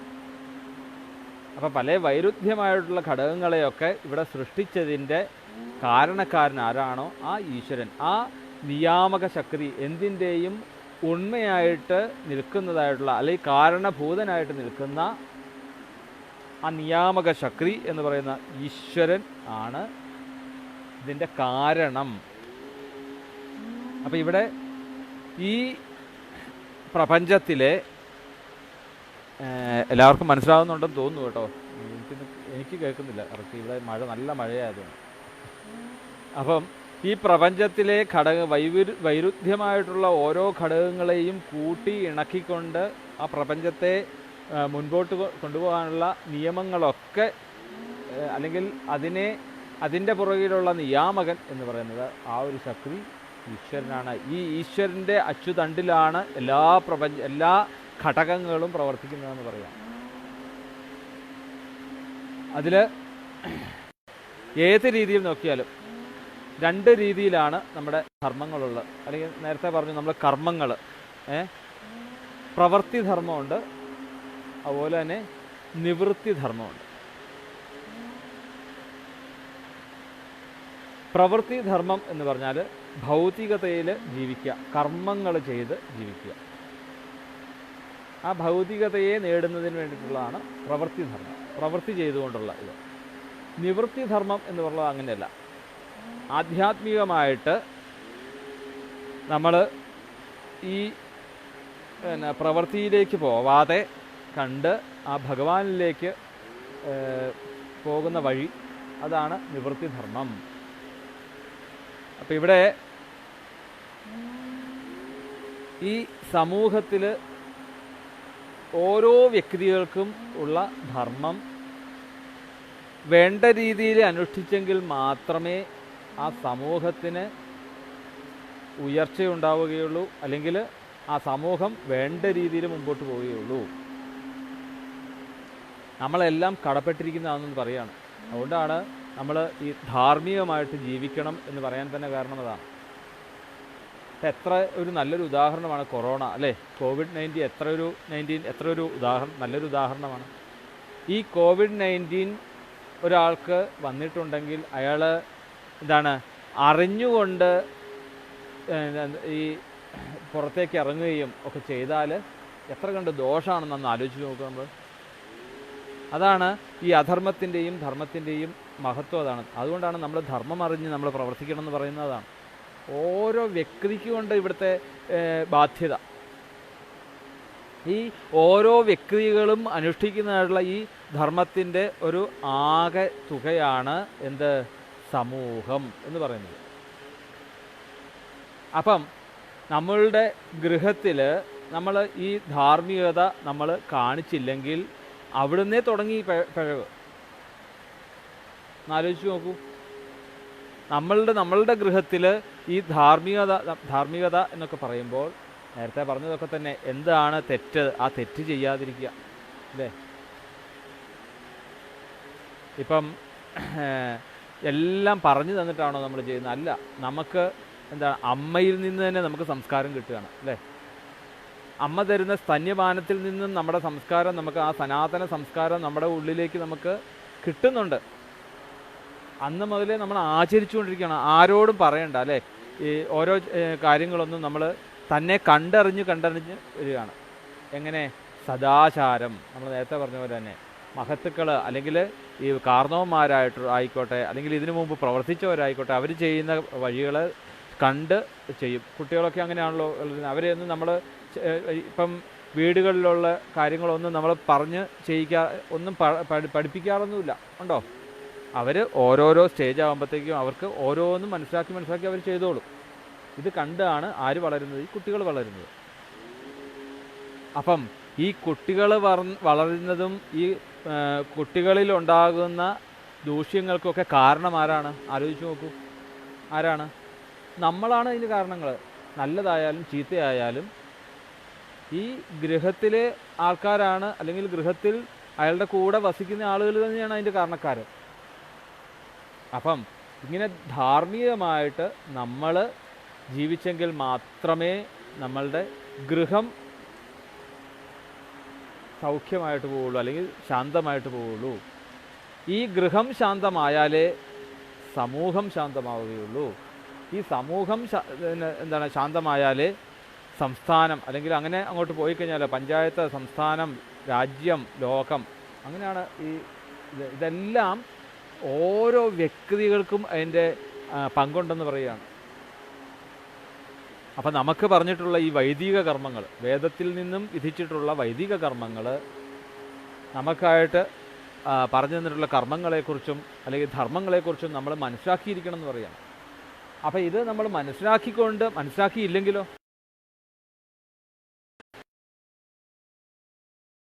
എന്തുകൊണ്ട് നമ്മൾ ഈ ദുഃഖിക്കേണ്ടി വരുന്നതെന്ന് വെച്ച് കഴിഞ്ഞാൽ നമ്മളുടെ അറിവില്ലായ്മ തന്നെയാണ്, സംശയമില്ല. ഇന്നലെ നമ്മൾ പറഞ്ഞു, അല്ലേ?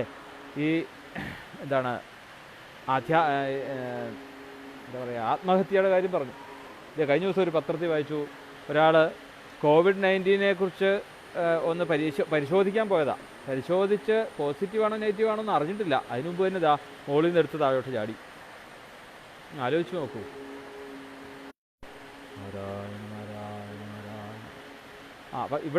അപ്പം ഇതൊക്കെ എന്തുകൊണ്ട് സംഭവിക്കുന്നതാണത്? നമ്മൾ ചിന്തിക്കുന്നില്ല, അല്ലെങ്കിൽ നമ്മൾ അറിയുന്നില്ല. അറിയേണ്ടതിനെ നമ്മൾ അറിയുന്നില്ല.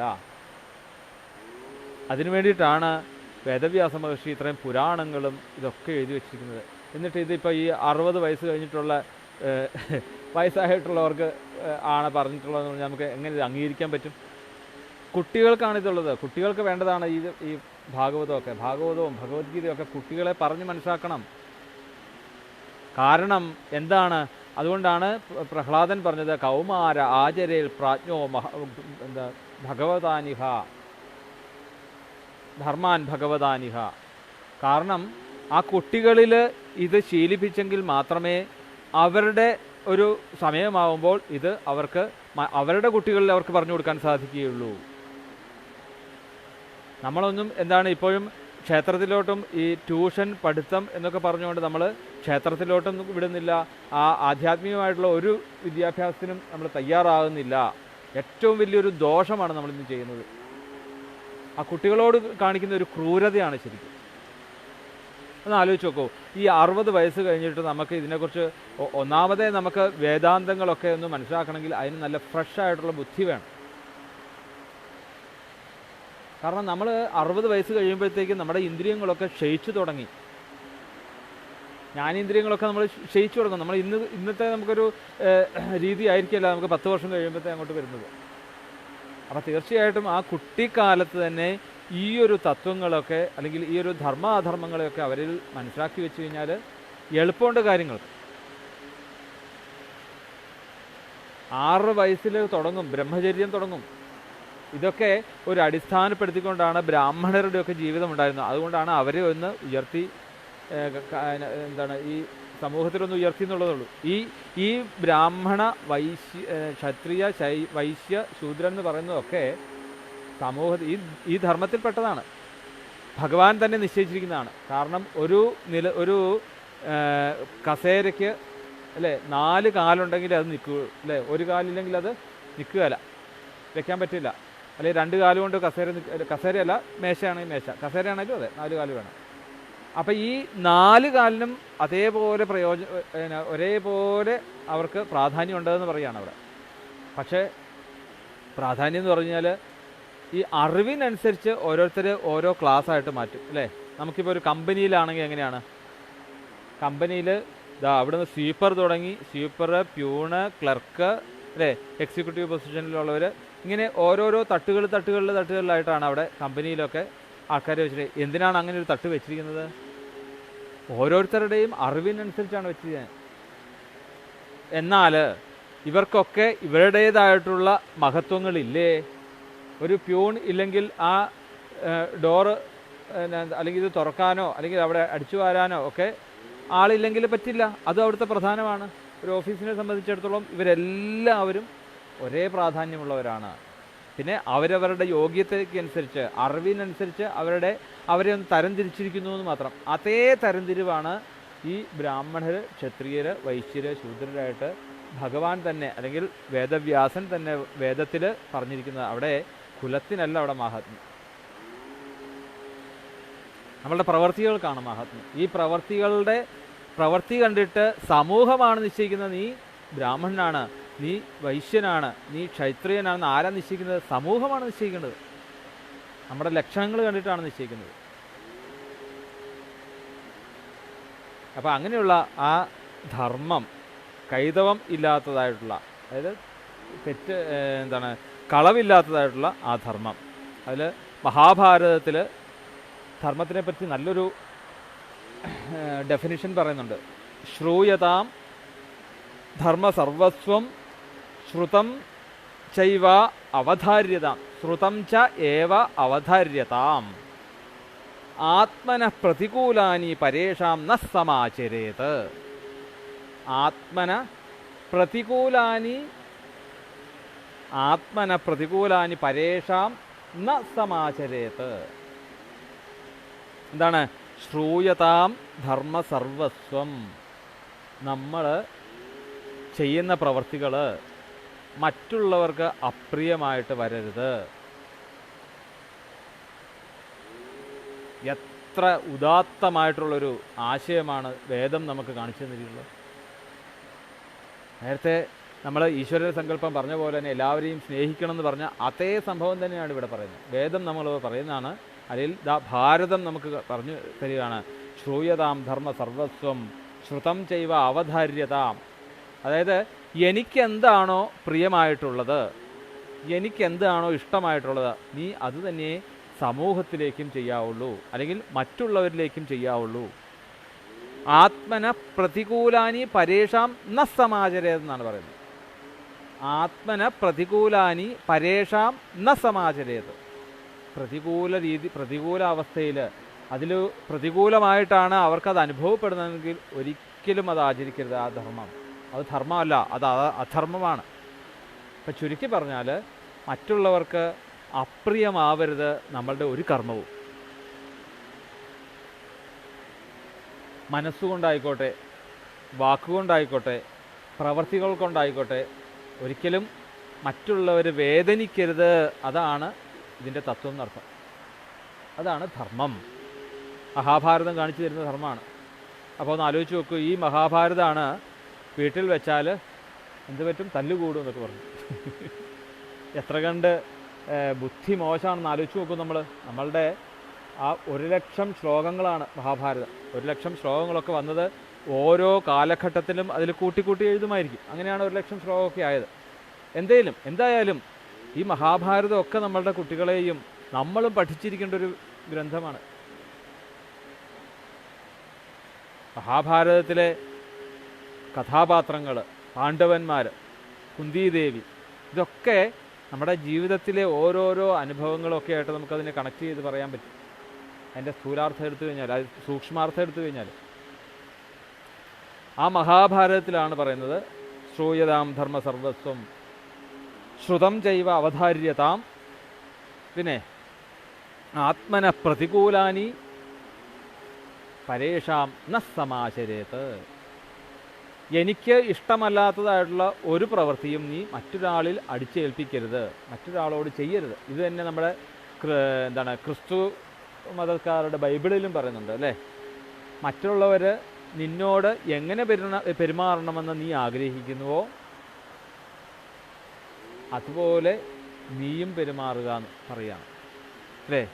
നമുക്ക് ഒരു ആഗ്രഹം, എന്നോട് എൻ്റെ സുഹൃത്ത് ഇങ്ങനെയൊക്കെ എന്നോട് പെരുമാറണം എന്ന് ഞാൻ ആഗ്രഹിക്കുകയാണെങ്കിൽ ഞാനതുപോലെ തന്നെ പെരുമാറണം. അപ്പം ആ സുഹൃത്തിനോടും അങ്ങോട്ടും അതേ ഒരേ കാര്യം തന്നെയാണിത് പറയുന്നത്. അതുതന്നെയല്ല, നീ അവൻ ഇവൻ എന്നൊക്കെ പറഞ്ഞുകൊണ്ട് ശ്രീനാരായണ ഗുരു പറഞ്ഞിരിക്കുന്നു, അവൻ ഇവൻ എന്നതറിയുന്നതോർത്താൽ അവനിൽ ആദിമമായൊരു ആത്മദീപം, അവനവൻ ആത്മസുഖത്തിന് ആചരിക്കുന്നത് അപരന് സുഖമായി വരേണം എന്ന് പറയുന്നു. ശ്രീനാരായണ ഗുരു പറഞ്ഞ മലയാളത്തിൽ എത്ര വ്യക്തമായിട്ട് പറഞ്ഞിട്ടുണ്ട്. നമ്മൾ ചെയ്യുന്ന കർമ്മങ്ങളൊന്നും മറ്റുള്ളവർക്ക് ഒരു വേദനയായിട്ട് വരരുത്. അതാണ് നമ്മളുടെ സനാതന സംസ്കാരത്തിൻ്റെ ധർമ്മം. ആ ധർമ്മത്തെയാണ് ഇവിടെ ഭാഗവതവും സ്വീകരിച്ചിരിക്കുന്നത് തന്നെയാണ്. യാതൊരു കൈതവം, യാതൊരു കളവുമില്ലാത്ത ആ ധർമ്മം. ഒരു പീഡ ഇറുമ്പിനും വരുത്തരുതെന്നുള്ള ബുദ്ധിയും സച്ചിന്തയും അനുകമ്പയും സദാ എന്ന് ഓരോ കവികളൊക്കെ, അതാണ് ഞാൻ ഇന്നലെ പറഞ്ഞത്, കവികളൊക്കെ അവരെയൊക്കെ നമസ്കരിക്കേണ്ടവരാണ് അവർ. നമ്മളുടെ ഈ സനാതന സംസ്കാരത്തിൻ്റെയൊക്കെ ഒരു എന്താ പറയുക, അതിന് കാരണക്കാരായിട്ടുള്ളവരൊക്കെയാണ് ഈ കുമാരനാശാനും ഉള്ളൂരും വള്ളത്തോളും ഇതൊക്കെ. കാരണം എന്താണെന്ന് വെച്ച് കഴിഞ്ഞാൽ ഈ സംസ്കാരങ്ങൾ ഒക്കെ അവരുടെ വാക്കുകളിലൂടെ നമ്മളിലേക്ക് കൊണ്ടുതരുന്നു. ശ്രീനാരായണ ഗുരു, ചട്ടമ്പി സ്വാമികൾ, വിവേകാനന്ദ സ്വാമികൾ, ഇവരൊക്കെ ആ ധർമ്മത്തെ നമുക്ക് എത്ര ഭംഗിയായിട്ട് നമുക്ക് പറഞ്ഞു തന്നിരിക്കുന്നു. അപ്പോൾ അങ്ങനെയുള്ള ഈ ധർമ്മ പ്രോച്ഛിതമായിട്ടുള്ള ഒരു യാതൊരുവിധ കൈതവമില്ലാത്ത, കളവില്ലാത്ത ധർമ്മമാണ് നിർമ്മത്സരാണാം സദാ, മാത്സര്യമില്ലാത്ത സജ്ജനങ്ങൾക്ക് വേണ്ടിയിട്ട് വേദ്യം വാസ്തവമത്ര വസ്തു ശിവദം താപത്രയോന്മൂലനം. വേദ്യം എന്ന് പറഞ്ഞാൽ എന്താണ്? ഈ ഭാഗവത ധർമ്മത്തെ മനസ്സിലാക്കി കഴിഞ്ഞാൽ എങ്ങനെ മനസ്സിലാക്കുക, അല്ലെ എങ്ങനെയുള്ള വേദ്യം വാസ്തവം അത്ര വസ്തു ശിവദം, ശിവദമായിട്ടുള്ളത്, മംഗളമായിട്ടുള്ളത് അല്ലേ. നമുക്കിപ്പോൾ പറഞ്ഞപ്പോൾ തന്നെ അത് മംഗളമാണെന്നുള്ളത് വ്യക്തമാണ് അല്ലേ. മറ്റുള്ളവർക്ക് അപ്രിയമായിട്ടുള്ള ഒരു കാര്യവും എന്നിൽ നിന്ന് ഉണ്ടാവരുത് എന്നുള്ളതാണ് ഈ ധർമ്മം. ആ ധർമ്മം പെട്ടെന്ന് നമുക്ക് വേദ്യമായാൽ, വേദ്യം എന്ന് പറഞ്ഞാൽ പഠിച്ചാൽ അല്ലെങ്കിൽ മനസ്സിലായാൽ, വേദ്യം വാസ്തവം, അതിൻ്റെ യഥാർത്ഥമായിട്ടുള്ള സൂക്ഷ്മാർത്ഥം പഠിക്കണം. അതാണ് സൂക്ഷ്മം ഞാൻ പറഞ്ഞത്. ആ സൂക്ഷ്മമായിട്ടുള്ള അതിൻ്റെ തത്വം നമ്മുടെ ഉള്ളിലേക്ക് എത്തണം എന്നർത്ഥം.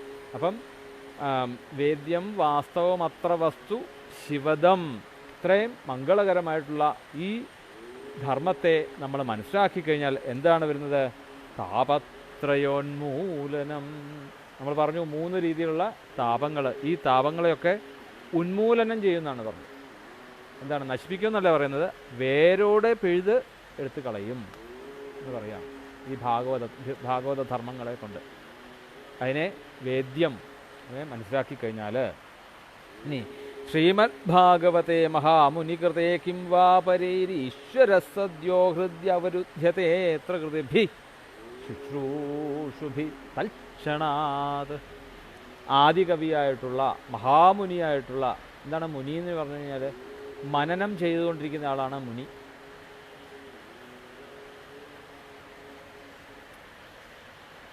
നമ്മളുടെ ഏറ്റവും മഹാമുനിയായിട്ടുള്ളത് ബ്രഹ്മാവ് തന്നെയാണ്. നമ്മൾ ഇന്നലെ പറഞ്ഞു ബ്രഹ്മാവിന് ഇന്നലെ വേറൊരു പേര് പറഞ്ഞു. എന്താണ് ഇന്നലെ പറഞ്ഞത്? ഇന്നലെ പറഞ്ഞു ആദി കവിയാണെന്ന് പറഞ്ഞു അല്ലേ ബ്രഹ്മാവ്. ഭഗവാൻ തന്നെയാണ് ഈ ബ്രഹ്മാവ്. അത് ആദ്യം മനസ്സിലാക്കുക. ഭഗവാന്റെ ആദ്യത്തെ സൃഷ്ടിയാണ്. ഈ ബ്രഹ്മാവിനിലൂടെ സൃഷ്ടി വരുന്നു എന്ന് മാത്രമേ ഉള്ളൂ. ഭഗവാൻ തന്നെയാണ് ബ്രഹ്മാവ്. ഇവിടെ പറയുന്നു മഹാമുനികൃതേ. മഹാമുനി, മുനി എന്ന് പറഞ്ഞാൽ മനനം ചെയ്യുക. നമ്മളൊന്നും മുനികളല്ല. ഈ ഒരു കാര്യം നമ്മൾ കേട്ട് കഴിഞ്ഞാൽ ശ്രവണം, കീർത്തനം, അല്ലെങ്കിൽ ഇത് മറ്റുള്ളവരിലേക്ക് പറയുക. ആദ്യം നമ്മൾ കേൾക്കുക. അതാണ് നമ്മളുടെ ഒരു ശ്രവണം, കീർത്തനം, സ്മരണം. ഇതാണ് സാധാരണ രീതിയിലുള്ള ഒരു ഭക്തിയുടെ പടികൾ. ആദ്യം നമ്മളിങ്ങനെ കഥകൾ, സത്കർമ്മങ്ങളൊക്കെ കേൾക്കുക, ധർമ്മങ്ങളൊക്കെ എന്താണെന്നുള്ളത് കേൾക്കുക. ഈ കേട്ട് കഴിഞ്ഞാലോ, കേട്ടാൽ ചിലപ്പോൾ നമുക്ക് ആദ്യമൊന്നും മനസ്സിലാകില്ല. ഇപ്പം തന്നെ ഇത് കടിച്ചാൽ പൊട്ടാത്ത വേദാന്തം പോലെയുള്ളതൊക്കെയാണ്. ചിലർക്കൊക്കെ മനസ്സിലാകുന്നില്ല എന്ന് ഞാൻ പറയുന്നില്ല. ഞാൻ കുറച്ചൊക്കെ ലളിതമായിട്ടാണ് പറയുന്നത്. എങ്കിലും ഇത് കേട്ടോളുക. കുറച്ച് നാളിങ്ങനെ കേട്ടിട്ട് നമ്മൾ എന്ത് ചെയ്യുക? ഇത് കേട്ടാൽ മാത്രം പോരാ. കേട്ട് കഴിഞ്ഞിട്ട് മറ്റുള്ളവർക്കൊന്ന് പറഞ്ഞു കൊടുക്കാനൊന്ന് ശ്രമിക്കണം. നമ്മൾ മറ്റുള്ളവർക്ക് ഒന്ന് പറഞ്ഞു കൊടുക്കാൻ വേണ്ടി ശ്രമിക്കണം. ഈ മറ്റുള്ളവർക്ക് പറഞ്ഞു കൊടുക്കാൻ ശ്രമിക്കുമ്പോഴാണ് നമുക്കൊന്ന് മനസ്സിലാകുന്നത്. എന്ത് മനസ്സിലാകുന്നത്?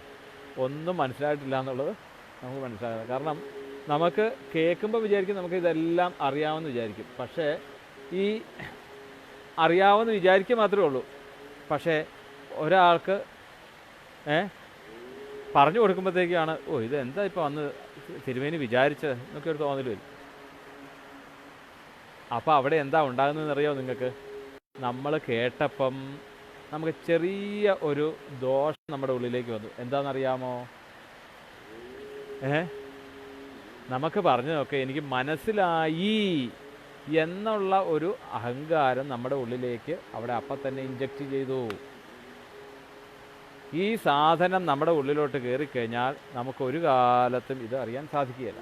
അതുകൊണ്ടാണ് സദാചാരം ഞാൻ എപ്പോഴും ഭക്തന്മാർക്കായിട്ട് വേണ്ട ഒരു ഗുണമാണെന്ന് പറയുന്നത്. മറ്റുള്ളവരെ നമുക്ക് അംഗീകരിക്കാൻ സാധിക്കണം. മറ്റുള്ളവർ പറയുന്നത് പോസിറ്റീവായിട്ടുള്ളതാണെങ്കിൽ അതിനെ അംഗീകരിക്കണം. കൊച്ചുകുട്ടിയായിക്കോട്ടെ. എത്രയോ കാര്യങ്ങൾ നമ്മൾ കുട്ടികളിൽ നിന്ന് പഠിക്കുന്നു. അപ്പം എൻ്റെ കുട്ടികൾ സ്കൂളിൽ നിന്ന് വരുമ്പോഴത്തേക്കും ഞാൻ ഒത്തിരി കാര്യങ്ങൾ പഠിക്കുന്നുണ്ട് അവരിൽ നിന്ന്.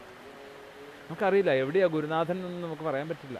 പ്രവർത്തികളിൽ നിന്ന് അല്ലേ, ചില മൃഗങ്ങളിൽ നിന്ന് നമ്മൾ ഓരോന്ന് പഠിക്കുന്നു. അപ്പോൾ പറഞ്ഞത് എന്താണെന്ന് വെച്ചാൽ, അപ്പം നമ്മൾക്ക് ഈ അറിവ് എന്ന് പറയുന്ന സാധനം ഈശ്വരനാണ്. ഈ ഈശ്വരൻ നമ്മളുടെ ഉള്ളിലോട്ട് വരണമെങ്കിൽ എന്ത് വേണം? നമ്മുടെ ഉള്ളിലുള്ള ആ മാലിന്യമായിട്ടുള്ള അഹം എന്നുള്ളൊരു ബോധം ആദ്യം കളയണം. ഇപ്പം ഞാൻ നിങ്ങളോട് പറഞ്ഞു തരികയാണെങ്കിൽ ഇപ്പം ഞാനാ പറയുന്നതെന്ന് എനിക്കൊരു തോന്നൽ വന്നാൽ എനിക്കൊന്നും പറയാൻ പറ്റില്ല ശരിക്കും. മറിച്ചാണെങ്കിലോ എനിക്ക് ഒരു ടെൻഷൻ അടിക്കേണ്ട കാര്യമില്ല. എനിക്കിപ്പോൾ 5 മണിയായാലും ഫോൺ മുമ്പിൽ വന്നു, ലൈവ് എടുക്കുന്നു, എന്ത് വേണേൽ പറയും. കാരണം ഒരുറച്ച ബോധമുണ്ട് എനിക്ക്. ബോധം എന്ന് പറഞ്ഞാൽ ആ സമർപ്പണ മനോഭാവമുണ്ടെങ്കിൽ ഭഗവാൻ അത് വേണ്ട രീതിയിൽ അത് പറയിപ്പിക്കും. അങ്ങനെയാണെങ്കിലേ പറയാൻ പറ്റുള്ളൂ. അപ്പം നമ്മൾ ആദ്യം ശ്രവണം, അത് കീർത്തനം, അത് പിന്നെ പറയുക. അപ്പോൾ ഈ പറയുമ്പോൾ നമുക്കൊന്നും മനസ്സിലായി. എന്താണ്? നമുക്ക് കാര്യം മനസ്സിലായിട്ടില്ല എന്നുള്ള കാര്യം നമുക്ക് മനസ്സിലായി. വീണ്ടും നമ്മൾ ഒന്നുകൂടെ കേൾക്കാൻ ശ്രമിക്കും. കേട്ട് നമ്മളതിനെ മനസ്സിലാക്കി കഴിയുമ്പോൾ നമ്മൾ കുറച്ചുകൂടെ നല്ല മനസ്സിലാകുന്ന രീതിയിൽ മറ്റുള്ളവർക്ക് പറഞ്ഞു കൊടുക്കും. ഈ പറഞ്ഞു കൊടുത്താൽ മാത്രം പോരാ, പിന്നെ എന്താണ് വേണ്ടത്? സ്മരണം. ഇത് പിന്നീട് നമ്മൾ സ്മരിക്കുകയും കൂടെ ചെയ്യണം. മറ്റേത് ആകുന്നുള്ളൂ? ഇതിലൂടെ കയറി ഇതിലൂടെ അങ്ങോട്ട് പോവുക, അതുപോരാ. ഇനി മറ്റുള്ളവരോട് പറയുന്നില്ലെങ്കിൽ എന്ത് ചെയ്യും? ഇതിലൂടെ കയറ്റി ഇതിലൂടെ അങ്ങ് കളയുക. അപ്പോഴും കാര്യമില്ല. ഇതെവിടെ ചെല്ലണം? ഇതിലൂടെ കയറിയിട്ട് ഈ ഹൃദയത്തിലേക്ക് അങ്ങോട്ട് ഇറങ്ങണം. അതുകൊണ്ടാണ് ഹൃദായ ആദി കവയേ. കൊണ്ട് നമ്മൾ കേൾക്കാൻ സാധിക്കണം. ഈ ഹൃദയം കൊണ്ട് കേട്ടെങ്കിൽ മാത്രമേ നമുക്കത് അനുഭവമാവുകയുള്ളൂ. നമുക്ക് അനുഭവമാകുന്ന അനുഭവമാകുന്നതേ നമുക്ക് മറ്റുള്ളവർക്ക് ഉറപ്പിച്ച് നമുക്ക് പറഞ്ഞു കൊടുക്കാൻ പറ്റുള്ളൂ. മറ്റുള്ളവർക്കത് മനസ്സിലാകണമെങ്കിലും നമുക്ക് അനുഭവം വരണം. അതാണ് ഒരു ആചാര്യൻ്റെ ഒരു ഇത് പറയും, അതിഥി ബോധന ആചരണം പ്രചരണം. ആദ്യം പഠിക്കുക, അത് തൻ്റെ ജീവിതത്തിൽ തന്നെ അനുഭവത്തിലാക്കുക. ഈ അനുഭവത്തിലാക്കിയെങ്കിൽ മാത്രമേ ഉറപ്പായിട്ട് മറ്റുള്ളവരോട് പറയാനും പറ്റുകയുള്ളൂ, മറ്റുള്ളവർക്ക് മനസ്സിലാവുകയുള്ളൂ. അപ്പം നമ്മളിത് കേൾക്കുക, കേട്ടതിനെ പറയുക, പറഞ്ഞു കഴിഞ്ഞാൽ ഇത് നിധിധ്യാസനം ചെയ്യുക എന്നാണ് അതിന് പറയുക. ഇതാണ് ഈ ഭാഗവതത്തിൽ. ഇന്നലെ നമ്മൾ ധുന്ധുകാരിയുടെ കഥ പറഞ്ഞു അല്ലേ? ധുന്ധുകാരിക്ക് മാത്രം മോക്ഷം കിട്ടി, ആ ഗോകർണനും ആ ഉള്ളവർക്കും കിട്ടാത്തത് എന്താണെന്ന് ചോദിച്ചപ്പോൾ എന്താണ് പറഞ്ഞത്? ഗുരുനാഥന്മാരെന്താ പറഞ്ഞത്? നിധിധ്യാസനം ചെയ്തിട്ടില്ലായിരുന്നു. നമ്മളിപ്പോൾ ഈ ലൈവിലും നമ്മൾ ഒരു അരമണിക്കൂറോ അല്ലെങ്കിൽ 3/4 മണിക്കൂറോ നമ്മൾ പറയുന്ന കാര്യങ്ങളൊക്കെ നമ്മളിപ്പോൾ കേൾക്കും, കേട്ട് മനസ്സിലാവുന്നു എന്നൊക്കെ പറഞ്ഞ് അങ്ങനെ പോകുന്നു, പിന്നെ ഇതങ്ങ് വിടുകയാണ്. പക്ഷേ അങ്ങനെ വിട്ടു കഴിഞ്ഞാൽ പ്രയോജനമില്ല കേട്ടോ. നമ്മൾ ഈ സത്സംഗത്തിന് കൂടുമ്പോൾ നമ്മളിതിൽ കേൾക്കുന്നതിനെക്കുറിച്ച് നമ്മൾ സ്വയം ചിന്തിക്കണം.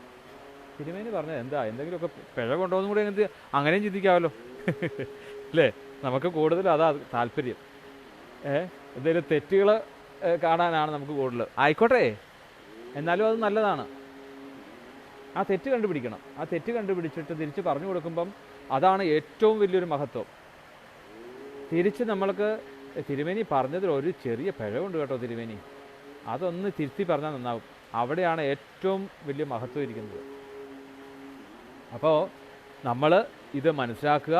ഇപ്പോൾ പറഞ്ഞു തന്നത് അതല്ല, ഇവിടെ മഹാമുനികൃതേ കിംവാപരി. അപ്പോൾ ഇവിടെ ബ്രഹ്മാവിനെ മഹാമുനി എന്ന് അവിടെ വിശേഷിപ്പിച്ചിരിക്കുന്നത് അതാണ്. മനനം ചെയ്യുന്നവരാണ് മഹാമുനി. അങ്ങനെയുള്ള ആ ബ്രഹ്മാവ്, ഇങ്ങനെയുള്ള ഈ ബ്രഹ്മാവിന് കിട്ടിയതായിട്ടുള്ള, ഭഗവാൻ നേരിട്ട് ബ്രഹ്മാവിന് ഉപദേശിച്ചതായിട്ടുള്ള ഈ ധർമ്മത്തെ, ഈ ശ്രീമദ് ഭാഗവതമായിട്ടുള്ള മഹാമുനികൃതമായിട്ടുള്ള ശ്രീമദ് ഭാഗവതേ മഹാമുനികൃതേ കിംവാപരൈരീശ്വര സദ്യോ ഹൃദ്യവരുധ്യതേ പ്രകൃതിഭി ശുശ്രൂഷുഭി തക്ഷണാൽ. അതായത് അങ്ങനെയാണെങ്കിൽ ഇത്ര കണ്ട് മഹത്തമായിട്ടുള്ള ഈ ഒരു ധർമ്മം അനുശാസിക്കുന്നതായിട്ടുള്ള ഈ ഒരു ഗ്രന്ഥം, ഈ ശ്രീമദ് ഭാഗവതം നമുക്ക് തരികയാണെങ്കിൽ കിംവാപരൈരീശ്വര, പിന്നെ ഇനി വേറെ ഒരു ഗ്രന്ഥത്തിൻ്റെ പുറകെ നിങ്ങൾ പോകണ്ടെന്നർത്ഥം. ഒന്നിനെയും താത്തി പറയുന്നില്ല കേട്ടോ ഭാഗവതം. മറ്റു പുരാണങ്ങളെ പോലെയല്ല. മറ്റു പുരാണങ്ങളിലുണ്ടോയെന്നും അറിയില്ല, ചിലതിലൊക്കെ. ഇതൊക്കെ ഇന്നലെ നമ്മൾ പറഞ്ഞു, ഈ ബ്രഹ്മാവ് വിഷ്ണു ശിവൻ എന്നൊക്കെ പറയുന്ന ആരാണ്? ഭഗവാൻ ഓരോ ഷർട്ട് എടുത്തിടുന്നതാണ്. ശിവൻ എന്ന് പറയുമ്പോഴത്തേക്കും പുല്ലിത്തോലെടുത്തങ്ങ് പുതയ്ക്കും. വിഷ്ണു എന്ന് പറയുമ്പോഴത്തേക്കും ഒരു മഞ്ഞപ്പട്ടെടുത്തങ്ങ് പുതയ്ക്കും അല്ലേ? ബ്രഹ്മാവെന്ന് പറയുമ്പോഴത്തേക്കും ഒരു 4 തലയെടുത്ത് ശിരസിലേക്ക് അങ്ങ് വയ്ക്കും, 4 ഭാഗത്തേക്ക് കാണാൻ വേണ്ടിയിട്ട്. ഇത്രയൊക്കെ തന്നെയുള്ളൂ, ഭഗവാൻ തന്നെ. അപ്പം ഒരേ ഈശ്വരൻ തന്നെയാണ് ഈ ഇതെല്ലാം. ഈശ്വര സങ്കല്പം എപ്പോഴും ഇങ്ങനെ നമ്മൾ പറഞ്ഞുകൊണ്ടിരിക്കണം. കാരണം വെച്ചാൽ ഇതിങ്ങനെ വിട്ടുപോകും നമ്മളുടെ നിന്ന്. നേരത്തെ പറഞ്ഞാലേ നമുക്ക് ഈ നിധിധ്യാസനം ഇല്ലാത്തതുകൊണ്ട് ഇത് നമ്മളുടെ നിന്ന് വിട്ടുപോകും. അതിങ്ങനെ പറഞ്ഞുകൊണ്ടിരിക്കണം. അപ്പോൾ അങ്ങനെയുള്ള ഈ ഈശ്വര സങ്കല്പം എത്ര മനോഹരമായിട്ട് തന്നിട്ടുള്ള ഈ ഗ്രന്ഥം, അങ്ങനെയാണ് കിംവാപരൈ പരഹി ഈശ്വര. നമ്മൾ പിന്നെ വേറെ ഒരു ഗ്രന്ഥത്തിൻ്റെ അല്ലെങ്കിൽ വേറൊരു ഈശ്വരൻ ഇല്ല എന്നുള്ളതാണ് വാസ്തവ്യം. മനസ്സിലായില്ലേ? വേറൊരു ഈശ്വരൻ ഇല്ല എന്നുള്ളതാണ് വസ്തുത. കിംവാപരൈരീശ്വര എന്ന് പറഞ്ഞു കഴിഞ്ഞാൽ ഒരേ ഒരു ഈശ്വരനേ ഉള്ളൂ. ഈ ഈശ്വരൻ്റെ ഭാവങ്ങളാണ് പലതും. സുബ്രഹ്മണ്യനായിട്ടും ധർമ്മശാസ്താവായിട്ടും അല്ലേ, ഭഗവതിയായിട്ടും ഒക്കെ ഓരോ രീതിയിൽ നമ്മളുടെ മനസ്സിനിണങ്ങുന്ന രീതിയിൽ. ഇത് നമുക്ക് മാത്രമേ ഉള്ളൂ, ഈ സനാതന ധർമ്മത്തിന് മാത്രമേ ഉള്ളൂ അത് അല്ലേ. മറ്റവർക്ക് ഈ യേശു ക്രിസ്തു അല്ലെങ്കിൽ അവരുടെ കർത്താവ് എന്നൊക്കെ രീതിയിലുള്ളൂ. പക്ഷെ നമുക്കങ്ങനെയല്ല. എത്ര സൗകര്യങ്ങളാണ് നമുക്ക് ചെയ്തു തന്നിരിക്കുന്നത്. നമ്മളുടെ മനസ്സിന് അടങ്ങുന്ന രീതിയിൽ ആ രൂപവും പ്രതിരൂപവും, ആ രൂപത്തിനനുസരിച്ച് ആരാധിക്കാം. ഇന്നലെ ഞാൻ പറഞ്ഞു, നമ്മുടെ ഭരദേവത എന്ന് പറഞ്ഞാൽ ചിലർക്ക് അച്ഛനാണ് ഭരദേവത.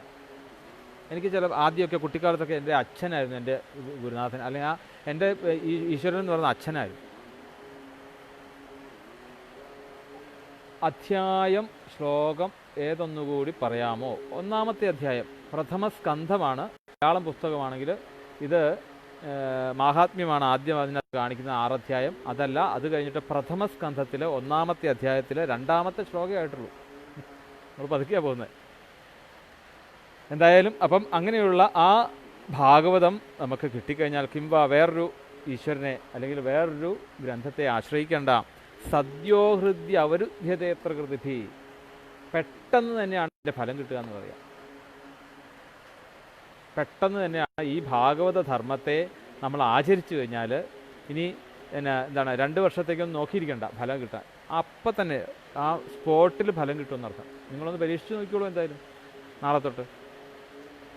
എന്താണെന്നുള്ളത് മനസ്സിലായല്ലോ, ധർമ്മം എന്താണെന്നുള്ളത് മനസ്സിലായി. എന്താണ്? എല്ലാവരെയും തുറന്ന് സ്നേഹിക്കുക. എങ്ങനെ തുറന്ന് സ്നേഹിക്കാൻ പറ്റുന്നത്? എല്ലാവരെയും ഭഗവാനായിട്ട് കാണാൻ സാധിക്കും. ഭഗവത് അർപ്പണമാകണം നമ്മുടെ എല്ലാ കർമ്മങ്ങളും. നമ്മൾ ദിവസവും നമ്മൾ ചൊല്ലി നിർത്തുന്ന ഒരു ഇതുണ്ടല്ലോ, എന്താണ്? കായേന വാച മനസ്സേന്ദ്രിയർവ ബുദ്ധ്യാത്മനാവ പ്രകൃതേ സ്വഭാവ. ഈ കായം കൊണ്ട്, ഈ ശരീരങ്ങളെ കൊണ്ടും മനസ്സുകൊണ്ടും വാക്കുകളെ കൊണ്ടും നമ്മൾ ചെയ്യുന്ന എന്ത് പ്രവർത്തികളെയും എന്താകണം? ശ്രീകൃഷ്ണാർപ്പണമസ്തു എന്നുള്ള രീതിയിൽ ചെയ്യണം. ആ ജോലികളൊക്കെ അങ്ങനെ ചെയ്യാൻ പറ്റുന്നത് എങ്ങനെയാണെന്ന് ചോദിക്കാം. എങ്ങനെയാണ്? നമ്മളുടെ പ്രവർത്തികളിലൊക്കെ ഈ ഭഗവാന്റെ ഈ ഈശ്വരീയത നമുക്ക് കണ്ടുകൊണ്ട് പ്രവർത്തിക്കാൻ സാധിക്കണം. ഈ ഈശ്വരീയത എവിടെയാണ്? ഈ ഈശ്വരീയത എന്ന് പറഞ്ഞാൽ എന്താ പറയണ്ടേ? പോസിറ്റീവ് അല്ലേ? പോസിറ്റീവ് എന്ന് നമ്മൾ നേരത്തെ പറഞ്ഞു. ഈശ്വര സങ്കല്പത്തിന് പോസിറ്റീവ് എന്നൊരു ആക്ഷൻ പറഞ്ഞു. അല്ലെങ്കിൽ പോസിറ്റീവ്, പ്ലസ്, ഗുണം, ദോഷം, തെറ്റ്, ശരി, ഇതൊക്കെ ഇല്ലേ? ഇതിൻ്റെയൊക്കെ ആ ശരിയായിട്ടുള്ള ഫോമിൽ വരുന്ന കാര്യങ്ങളെയൊക്കെ നമ്മൾ അവിടെ നിന്നൊരു കാപട്യം കാണിക്കരുത്. നമ്മളൊരു കാപട്യം ഇല്ലാതെ അതിനെയൊക്കെ അതിൻ്റെ പാതയിലൂടെ നമുക്ക് പോകാൻ സാധിച്ചാൽ അതാണ് യഥാർത്ഥമായിട്ടുള്ള ധർമ്മം. ആ പാതയിലൂടെ നമുക്ക് പോകാൻ സാധിക്കണം. മനസ്സുകൊണ്ടും വാക്കുകൊണ്ടും പ്രവൃത്തികൾ കൊണ്ടും ഒന്നും ഒരു ലെവലേശം പോലും കാപട്യം ഇല്ലാത്ത ആ പാതയിലൂടെ പോയി കഴിഞ്ഞാൽ നിങ്ങൾ ഒരമ്പലത്തിലും പോകണ്ട, എവിടെ നിങ്ങൾ പോകണമെന്നില്ല. ഈശ്വരനാണ് നമ്മളുടെ ആ ഒരു ഈശ്വരത്വത്തെ നമ്മൾ കൊണ്ടുവരാൻ വേണ്ടിയിട്ടാണ് ഈ ഒരു ധർമ്മം നമുക്ക് പറഞ്ഞു തരുന്നത്. നമ്മളൊക്കെ ഈശ്വരന്മാരാണ്. ഈ ധർമ്മം നമ്മൾ വേണ്ട രീതിയിൽ ആചരിച്ചു വരുമ്പോഴാണ് നമുക്ക് ഓരോരോ സിദ്ധികൾ നമ്മളിൽ വന്നുകൂടും. പക്ഷേ ആ സിദ്ധികളിലൊന്നും നമ്മളുടെ ഈ ഒരു രീതിയിൽ അല്ലെങ്കിൽ ഈ ഒരു ധർമ്മം നമ്മൾ ആചരിക്കുന്നതുകൊണ്ട് നമുക്ക് ആ സിദ്ധി നമ്മളറിയേയില്ല, നമുക്കതിനോട് താല്പര്യമില്ലാതെ വരും. മനസ്സിലായില്ലേ? ഈ സിദ്ധി അറിഞ്ഞാൽ എന്തായി? ഈ സിദ്ധി അറിഞ്ഞാൽ എനിക്ക് ആ സിദ്ധി ഉണ്ടെന്നുള്ളൊരു തോന്നൽ വരും. ഈ ഉണ്ടെന്നുള്ളൊരു തോന്നൽ വരുമ്പോൾ എന്താണ്? അഹംഭാവം വന്നല്ലോ അല്ലേ? ആ അഹംഭാവം വന്നാൽ ഇതങ്ങ് പോവും, നമ്മുടെ ധർമ്മം നമ്മുടെ കയ്യിൽ നിന്ന് വിട്ടുപോകും. അപ്പം അഹംഭാവം എത്ര കണ്ട് നമ്മളിൽ നിന്ന് ഇല്ലാണ്ടായി വരുന്നോ അപ്പോഴത്തേക്കും ഭഗവാന്റെ അടുത്തേക്ക് ഇങ്ങനെ കൂടി ചേർന്ന് വരും. ഈ അഹംഭാവം അങ്ങോട്ട് കൂടി വരുമ്പോഴേക്കും ഭഗവാനും ഇവിടെ നിന്നും ഇല്ലാണ്ടായിപ്പോവും, അല്ലെ? മാറിപ്പോവും. ശരിക്കും നമ്മൾ ഓരോ വ്യക്തമായിട്ട് നമ്മൾ ചിന്തിക്കേണ്ട ഒരു വിഷയമാണ് ഈ അഹംഭാവത്തിൻ്റെ കാര്യം. ചെറിയൊരു കാര്യത്തിന് വരെ നമ്മൾ അഹങ്കരിക്കുകയാണ്. ഞാൻ കഴിഞ്ഞ ദിവസം പറഞ്ഞു അല്ലേ, നമ്മൾ തീർത്ഥാടനത്തിന് പോകുമ്പം ഞാൻ ഇന്ന സ്ഥലത്ത് പോയിട്ടുണ്ട്, അത് എന്താ ഈ പറയുമ്പോൾ തന്നെ അവിടെ ഈ അഹമാണ് നമ്മളെക്കൊണ്ട് പറയിപ്പിക്കുന്നത്. നമുക്ക് മൗനിയായിട്ട് സാക്ഷിയായിട്ട് നമുക്ക് നിൽക്കാൻ സാധിക്കണം. എന്ത് ചെയ്താലും ഒന്നും നമ്മുടെ അല്ല എന്നുള്ളൊരു തോന്നലിൽ നിൽക്കുക. നമ്മൾ പരീക്ഷ എഴുതി ഫലം കിട്ടി, എൻ്റെ കഴിവല്ല ഈശ്വരൻ്റെ കഴിവാണ് ഫലം, അതും എനിക്ക് വേണ്ട. നമ്മൾ വെറും ഒരു യന്ത്രമാണ്, സംശയമില്ലത്. അത് ഉറപ്പിക്കുമ്പോഴേ നമുക്ക് ആ ഒരു അവസ്ഥയിലേക്ക് എത്താൻ പറ്റുള്ളൂ. അതുകൊണ്ട് നമുക്ക് ദുഃഖം വന്നാലും സുഖം വന്നാലും നമ്മളെ ബാധിക്കുന്നില്ല. സുഖം വന്നാലും ദുഃഖം വന്നാലും ഒരേ മനസ്സോടുകൂടി നമുക്കതിനെ സ്വീകരിക്കാൻ സാധിക്കും. കാരണം ഒന്നാമത്തെ കാര്യം നമ്മളെ ബാധിക്കില്ല. കാരണം നമ്മളതിനെപ്പറ്റി ബോധർ ചെയ്യുന്നില്ല. എല്ലാം ഈശ്വരന് സമർപ്പിച്ചേക്കുക. നമ്മളെ തന്നെ ഈശ്വരന് സമർപ്പിച്ചുകൊണ്ട് നമുക്ക് ജീവിക്കാൻ പറ്റും. നമ്മളൊരു യന്ത്രം മാത്രം. ഇപ്പം നമുക്കൊരു ആപത്ത് വന്നു എന്ന് വിചാരിച്ചോട്ടെ, അത് നമ്മളോടുള്ള പരീക്ഷണമാണെന്ന് വിചാരിക്കാൻ മേലേ അല്ലേ? സുഖം തന്നു, സുഖം വരുമ്പോഴത്തേക്കും നമുക്ക് അതിൽ വലിയ ആഹ്ലാദിക്കേണ്ട കാര്യമില്ല. അപ്പം അതിനൊരു ഭാഷ പറയും, ആയാതം അപേക്ഷണീയം ഗതം സർവം ഉപേക്ഷണീയം. വരുന്നതൊക്കെ വന്നോട്ടെ എന്ന് വിചാരിക്കുക, പോകുന്നതൊക്കെ പൊക്കോട്ടെ എന്ന് വിചാരിക്കുക. ആ ഒരു മനസ്ഥിതി നമുക്ക് ഉണ്ടെങ്കിൽ മാത്രമേ നമുക്ക് ഈ ധർമ്മത്തെ നമുക്ക് മുമ്പോട്ട് കൊണ്ടുപോകാൻ സാധിക്കുള്ളൂ. അതാണ് ഭാഗവത ധർമ്മം എന്ന് പറയുക. അപ്പോൾ അത് സദ്യോഹൃദ്യ അവരുദ്ധ്യതേത്ര കൃതിഭി ശുശ്രൂഷുഭി തക്ഷണാത്. അത് വേഗം തന്നെ ഉടൻ അപ്പം തന്നെ മറുപടി തരും. നമുക്ക് ശീലിച്ച് നോക്കിക്കോളൂ. ശീലിക്കുമ്പം ആ മറുപടി കിട്ടിയില്ലെങ്കിൽ എന്നോട് പറഞ്ഞാൽ മതി. കാരണം ഭാഗവതം സത്യമാണ്, പരമമായിട്ടുള്ള ആ സത്യം ഉണ്ടെങ്കിൽ സത്യമേവ ജയത്തെ. ഇതാണ് 2 ശ്ലോകം. ഇനി ഒരു ശ്ലോകം കൂടി നമുക്ക് പറയാം. ഇപ്പം തന്നെ സമയം 6:23 ഒരു ശ്ലോകം കൂടി പറയാം എന്തായാലും. നിഗമകൽപ്പതരോർഗളിതം ഫലം ശുകമുഖാതമൃതദ്രവ സംയുതം പിബത ഭാഗവതം രസമാലയം മുഹുരഹോ രസികാ ഭുവി ഭാവുകാഹ. നമ്മൾ പറഞ്ഞു ഭാഗവതം എന്ന് പറഞ്ഞത് എന്താണ്? വേദാന്ത സാരമാണ് എന്ന് പറഞ്ഞു. ഇപ്പം ഇനി ഇത് ഈ ലൈവിൽ വന്നിട്ടുള്ളവർ ഇപ്പോൾ ദാണ്ട് 5 പേരാണ് കണ്ടുകൊണ്ടിരിക്കുന്നത്. ഈ 5 പേരെങ്കിലും നിങ്ങൾ ധരിച്ചുകൊള്ളുക, എന്താണ് ഭാഗവതം എന്ന് പറയുന്നത് ഒരു പുരാണ ഗ്രന്ഥം എന്ന് പറഞ്ഞ് മാറ്റി നിർത്താനുള്ളതല്ല. മഹാഭാരതം ഒരു പുരാണ ഗ്രന്ഥം എന്ന് പറഞ്ഞ് മാറ്റി നിർത്താനുള്ളതല്ല. ഒരു നോവൽ പോലെയോ ഒരു കഥയോ പോലെയോ മാറ്റി നിർത്താനുള്ള അല്ല. പിന്നെ എന്താണ്? നമ്മുടെ സമൂഹത്തിൽ നമ്മൾ എങ്ങനെ പ്രവർത്തിക്കണം, ഒരു മനുഷ്യനായിട്ട് നമ്മൾ ജനിച്ചിട്ടുണ്ടെങ്കിൽ ആ മനുഷ്യന് വേണ്ട ധർമ്മങ്ങൾ എന്തൊക്കെയാണെന്നുള്ള നമുക്ക് അടിവരയിട്ട് കഥകളിലൂടെ പറഞ്ഞു തരുന്ന ഒരു ഗ്രന്ഥമാണ് ഭാഗവതം. അത് 60 വയസ്സ് കഴിഞ്ഞിട്ട് വായിക്കാനുള്ളതല്ല. കുട്ടിക്കാലത്ത് തന്നെ കുട്ടികളിൽ ഇതിൻ്റെ ആശയങ്ങളെ അവരിലേക്ക് നമ്മൾ അടിച്ചേൽപ്പിക്കണം. എങ്കിൽ മാത്രമേ, അല്ലാതെ നമ്മൾ ഈ കുട്ടികളെ ഇതിൽ നിന്നുമൊക്കെ അകറ്റി വളർത്തുന്നതുകൊണ്ടാണ് നമുക്ക് പ്രായമാകുമ്പോഴേക്കും, കുട്ടികൾക്ക് ഒരു പ്രായമാകുമ്പോഴത്തേക്കും അവർ നമ്മളെ ഇട്ട് യാതൊരു ബന്ധവുമില്ലാതെ പുറത്തേക്ക് പോകുന്നതിൻ്റെ കാര്യം അതാണ്. അപ്പം ഈ അല്ലെങ്കിൽ നമ്മുടെ ഈ ധർമാധർമ്മങ്ങൾ പറഞ്ഞിട്ടുള്ള ഗ്രന്ഥങ്ങളുടെയൊക്കെ ഈ യുവജനങ്ങളിലേക്ക് എത്താത്തതിൻ്റെ ഒരു ഫലമാണ് ഒന്നാമത്തെ കലികാലത്താണ്. ഈ കലികാലത്ത് നമുക്ക് കർമ്മത്തിനല്ല പ്രാധാന്യം. പിന്നെന്താണ്? കലിധർമ്മം എന്ന് പറയുന്നത് നാമജപമാണ്. കലവും കേശവ കീർത്തനാൽ എന്നാണ് പറയുക. നാമം ജപിച്ചാൽ മതി. ഇതും ഈ ഭാഗവതം അതെ നാമപുരാണം എന്നാണ് പറയുക. അവസാനം നാമത്തിൻ്റെ മാഹാത്മ്യത്തെക്കുറിച്ചാണ് അവസാനം പറഞ്ഞു നിർത്തുന്നത് ഭാഗവതം. വെറുതെ നാമം ജപിക്കുക, ഭഗവാന്റെ നാമം ജപിച്ചാൽ മാത്രം നമുക്ക് ആ മുക്തി കിട്ടുമെന്ന് പറയുന്നു. മുക്തി എന്ന് പറഞ്ഞാൽ എന്താണെന്ന് പറഞ്ഞു? മോക്ഷം എന്ന് പറഞ്ഞാൽ മരിക്കുമ്പോൾ കിട്ടുന്നതാണോ? അല്ല. ഈ മുക്തി കിട്ടും എന്ന് പറയുന്നത് മരിക്കുമ്പോഴല്ലേ എന്ന് ചോദിക്കാം. ഇനി ഇത് കേട്ടോണ്ടിരിക്കുന്ന ഇപ്പോൾ 6 പേര് കാണുന്നുണ്ട്, അവരെങ്കിലും ഇനി അത് മനസ്സിലാക്കണം. അതല്ല മുക്തി അല്ലെങ്കിൽ മോക്ഷം എന്ന് പറയുന്നത് നമ്മളിന്ന് അനുഭവിക്കുന്നതായിട്ടുള്ള തെറ്റിദ്ധാരണ കൊണ്ട് നമ്മൾ ഭൗതികതയുടെ പുറകെ നമ്മളിങ്ങനെ പോവുകയാണ് അല്ലേ. അയൽവക്കത്തൊരു കാർ എടുത്തു കഴിഞ്ഞാൽ അതിനും ഒരു 1,00,000 രൂപ കൂടിയതായിട്ടുള്ളൊരു കാർ എനിക്ക് എടുക്കണം. അതിനുവേണ്ടി പിന്നെ നെട്ടോട്ട് ഓടുകയാണ്. സുഖായ കർമാണിജ ഇനിയിപ്പോൾ നമുക്കത് ഒക്കെ നമുക്ക് വിസ്തരിച്ച് വിതുരമൈത്രേയ സംവാദത്തിൽ പറയുന്നുണ്ട്. മൈത്രേയനോട് ചോദിക്കുന്നുണ്ട് വിതുരൻ, യഥാർത്ഥ സുഖം എന്താണെന്ന് ചോദിക്കുമ്പോൾ പറയുന്നുണ്ട്. നമ്മൾ രാവിലെ 10 മണിക്ക് ഇറങ്ങി നമ്മളിതാ 7 മണി വരെ ജോലി എടുക്കുക. എന്തിനു വേണ്ടിയിട്ടാണ്? ഈ കാറ് മേടിക്കാനും. ഈ കാറ് മേടിച്ചിട്ട് ഈ കാറിൻ്റെ ലോൺ അടയ്ക്കാൻ വേണ്ടി ഇങ്ങനെ കടന്ന് ഓടുക. കഷ്ടപ്പാട് മാത്രമേ ഉള്ളൂ നമുക്ക് ജീവിതത്തിൽ. അപ്പം ഈ കഷ്ടപ്പാട് എന്ന് പറഞ്ഞാൽ യഥാർത്ഥമായിട്ടുള്ള പരമ ആനന്ദ സുഖം കിട്ടണമെങ്കിൽ നമ്മൾ ഈ യഥാർത്ഥമായിട്ടുള്ള അറിവ് നമുക്ക് സമ്പാദിക്കണം. അത് ആധ്യാത്മികമായിട്ടുള്ള ജ്ഞാനത്തിലൂടെയേ പറ്റുള്ളൂ. ഈ ആധ്യാത്മികം എന്ന് പറയുമ്പം ഭക്തി എന്നൊന്നും കുഴയ്ക്കണ്ട കേട്ടോ, കൂട്ടിക്കുഴയ്ക്കണ്ട. നമ്മളുടെ ജീവിതത്തിലെ ചില മൂല്യങ്ങൾ എന്നൊക്കെ പറയല്ലേ. ഇപ്പം ചിലർക്കുണ്ടാവും, ഈ ഭാഗവതം എന്നൊക്കെ പറഞ്ഞാൽ അതൊക്കെ ഈ ഭക്തി ഗ്രന്ഥങ്ങളാണ്, അതൊന്നും നമുക്ക് പറഞ്ഞിട്ടുള്ള അല്ല എന്നുള്ളൊരു ധാരണയുണ്ട്. ഈ ഭാഗവതം എന്ന് പറയുന്ന ഭക്തി ഗ്രന്ഥം അല്ല. അത് ആദ്യം തന്നെ ആ കുട്ടികളിൽ മനസ്സിലാക്കി കൊടുക്കുക. കുഞ്ഞേ, നീ വലുതായി വരുമ്പോൾ നിനക്ക് പല രീതിയിലുള്ള പ്രതിബന്ധങ്ങൾ നിനക്ക് വരും ജീവിതത്തിൽ. ഓരോ നിർണായക ഘട്ടങ്ങൾ വരും. അന്നൊന്നും ചിലപ്പോൾ നിൻ്റെ കൂടെ ഞാൻ ഉണ്ടായിരുന്നിരിക്കുകയില്ല. അന്ന് നിനക്ക് എങ്ങനെ നേരിടാൻ പറ്റും, അല്ലെങ്കിൽ നേരിടണം എന്നുള്ളതാണ് ഭാഗവതം പഠിപ്പിക്കുന്നത്. എത്ര എന്താണ് നല്ല ഉദാത്തമായിട്ടുള്ള ആശയമാണ് ഈ ധർമ്മത്തെക്കുറിച്ച് പറഞ്ഞത് തന്നെ. മറ്റുള്ളവർക്ക് അപ്രിയമായിട്ടുള്ള ഒരു പ്രവൃത്തിയും നമ്മുടെ ഉള്ളിൽ നിന്നും ഉണ്ടാവരുത് എന്നുള്ളത് പറയുകയാണ്. അപ്പം അതൊക്കെ മനസ്സിലാക്കിക്കൊണ്ട് അവരെക്കൊണ്ട് ഇതിലേക്ക് എത്തിക്കാൻ നമ്മൾ തയ്യാറാവണം. അപ്പം ഇവിടെ പറയുന്നു നിഗമകൽപ്പതരോർഗളിതം. നിഗമം എന്ന് പറഞ്ഞാൽ വേദം. നിഗമകൽപ്പം എന്ന് പറഞ്ഞാൽ വേദമാകുന്ന വൃക്ഷം.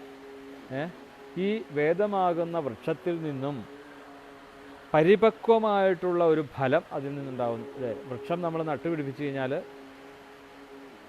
ആ വൃക്ഷം വളർന്നു വന്ന് അതിന് ആദ്യം പൂവുണ്ടാകും, പൂവുണ്ടായിക്കഴിഞ്ഞാൽ പിന്നീട് കായ ഉണ്ടാകും, ഈ കായ ഉണ്ടായി നല്ല പരിപക്വമായിട്ടുള്ള ഫലം എന്നുവെച്ചാൽ ഏറ്റവും മൂത്ത് അതിൻ്റെ പൂർണ്ണമായിട്ടുള്ള ഒരവസ്ഥ, ആ ഫലത്തിന് എത്ര കണ്ട് മാധുര്യം എല്ലാം കൊണ്ടും അതിൻ്റെ വൈറ്റമിൻസ് എല്ലാം കൊണ്ടും അതിൻ്റെ ഒരു പൂർണ്ണത എത്തിയ ആ പഴം, ആ ഒരു ഫലം ശുഖമുഖാത് അമൃതദ്രവ സംയുതാൽ. ശുഖം എന്ന് പറഞ്ഞാൽ തത്ത എന്നൊരർത്ഥമുണ്ട്. ഇവിടെ ശ്രീ ശുഖബ്രഹ്മർഷിയാണ് ഉദ്ദേശിക്കുന്നത്.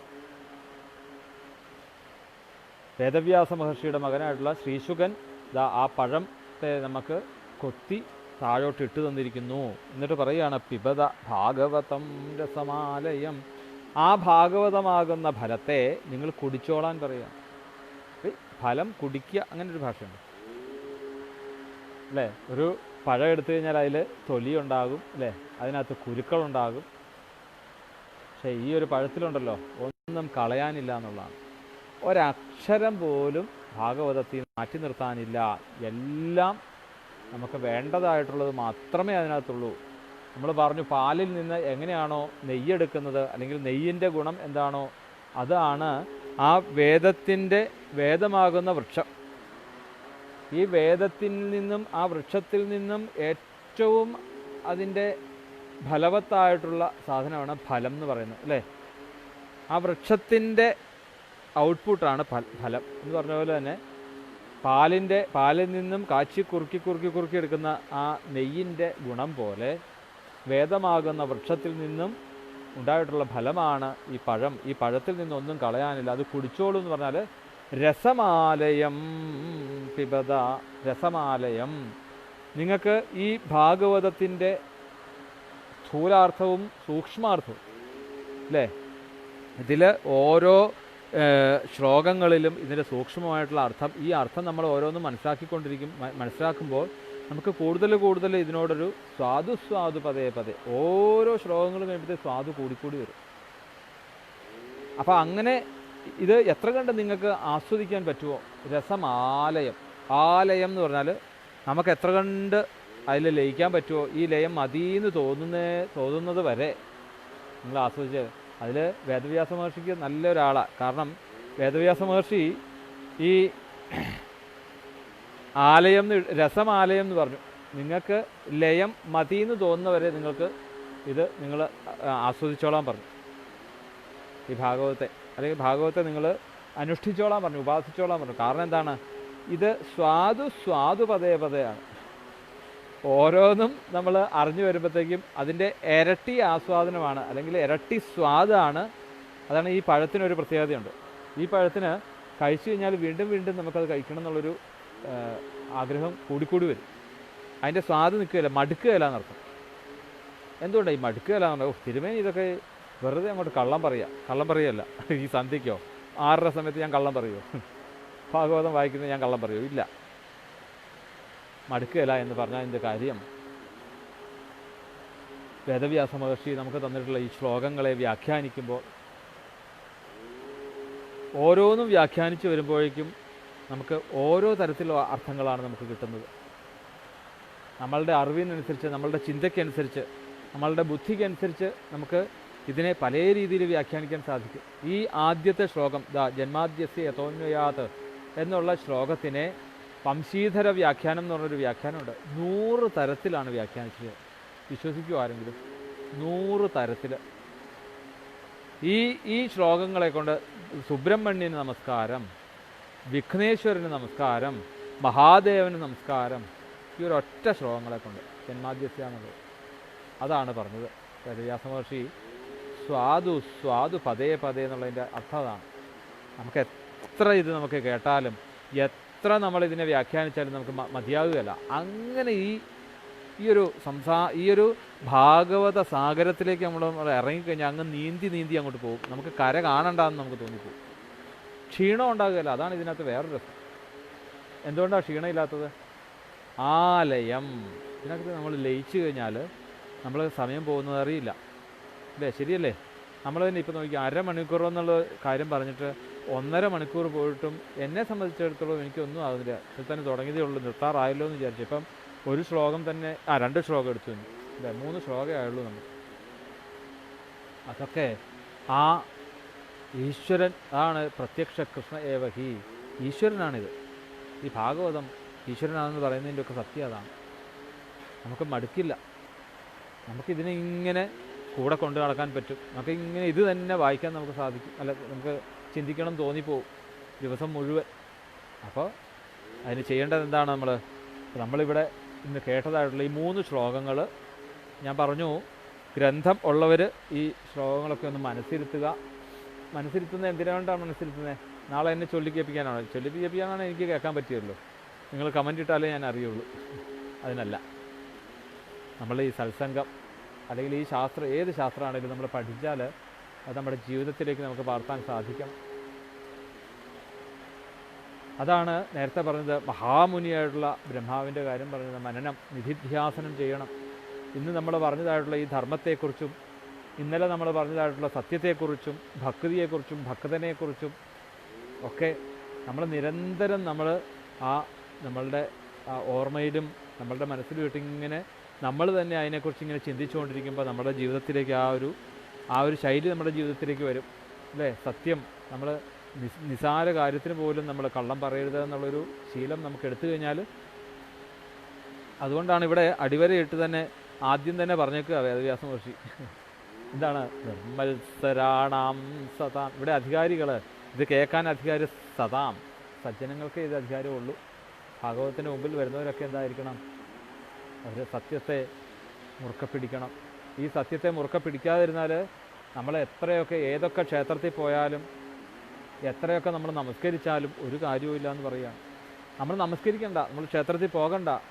ഈ സത്യത്തെ, നമ്മുടെ കർമ്മത്തെ നമ്മൾ ഈശ്വരനായിട്ട് കണ്ട് കാപട്യമില്ലാതെ നമ്മുടെ മനോഭാവകർമ്മങ്ങൾ കൊണ്ടുപോയാൽ മാത്രം മതി. അതാണ് ഭാഗവതം ഈ ഓരോ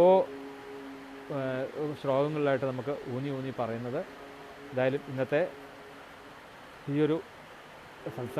സത്സംഗം എന്നെ സംബന്ധിച്ചിടത്തോളം ഒന്ന് ശരിയല്ല. കാരണം ഇവിടെ നല്ല മഴയാണ്.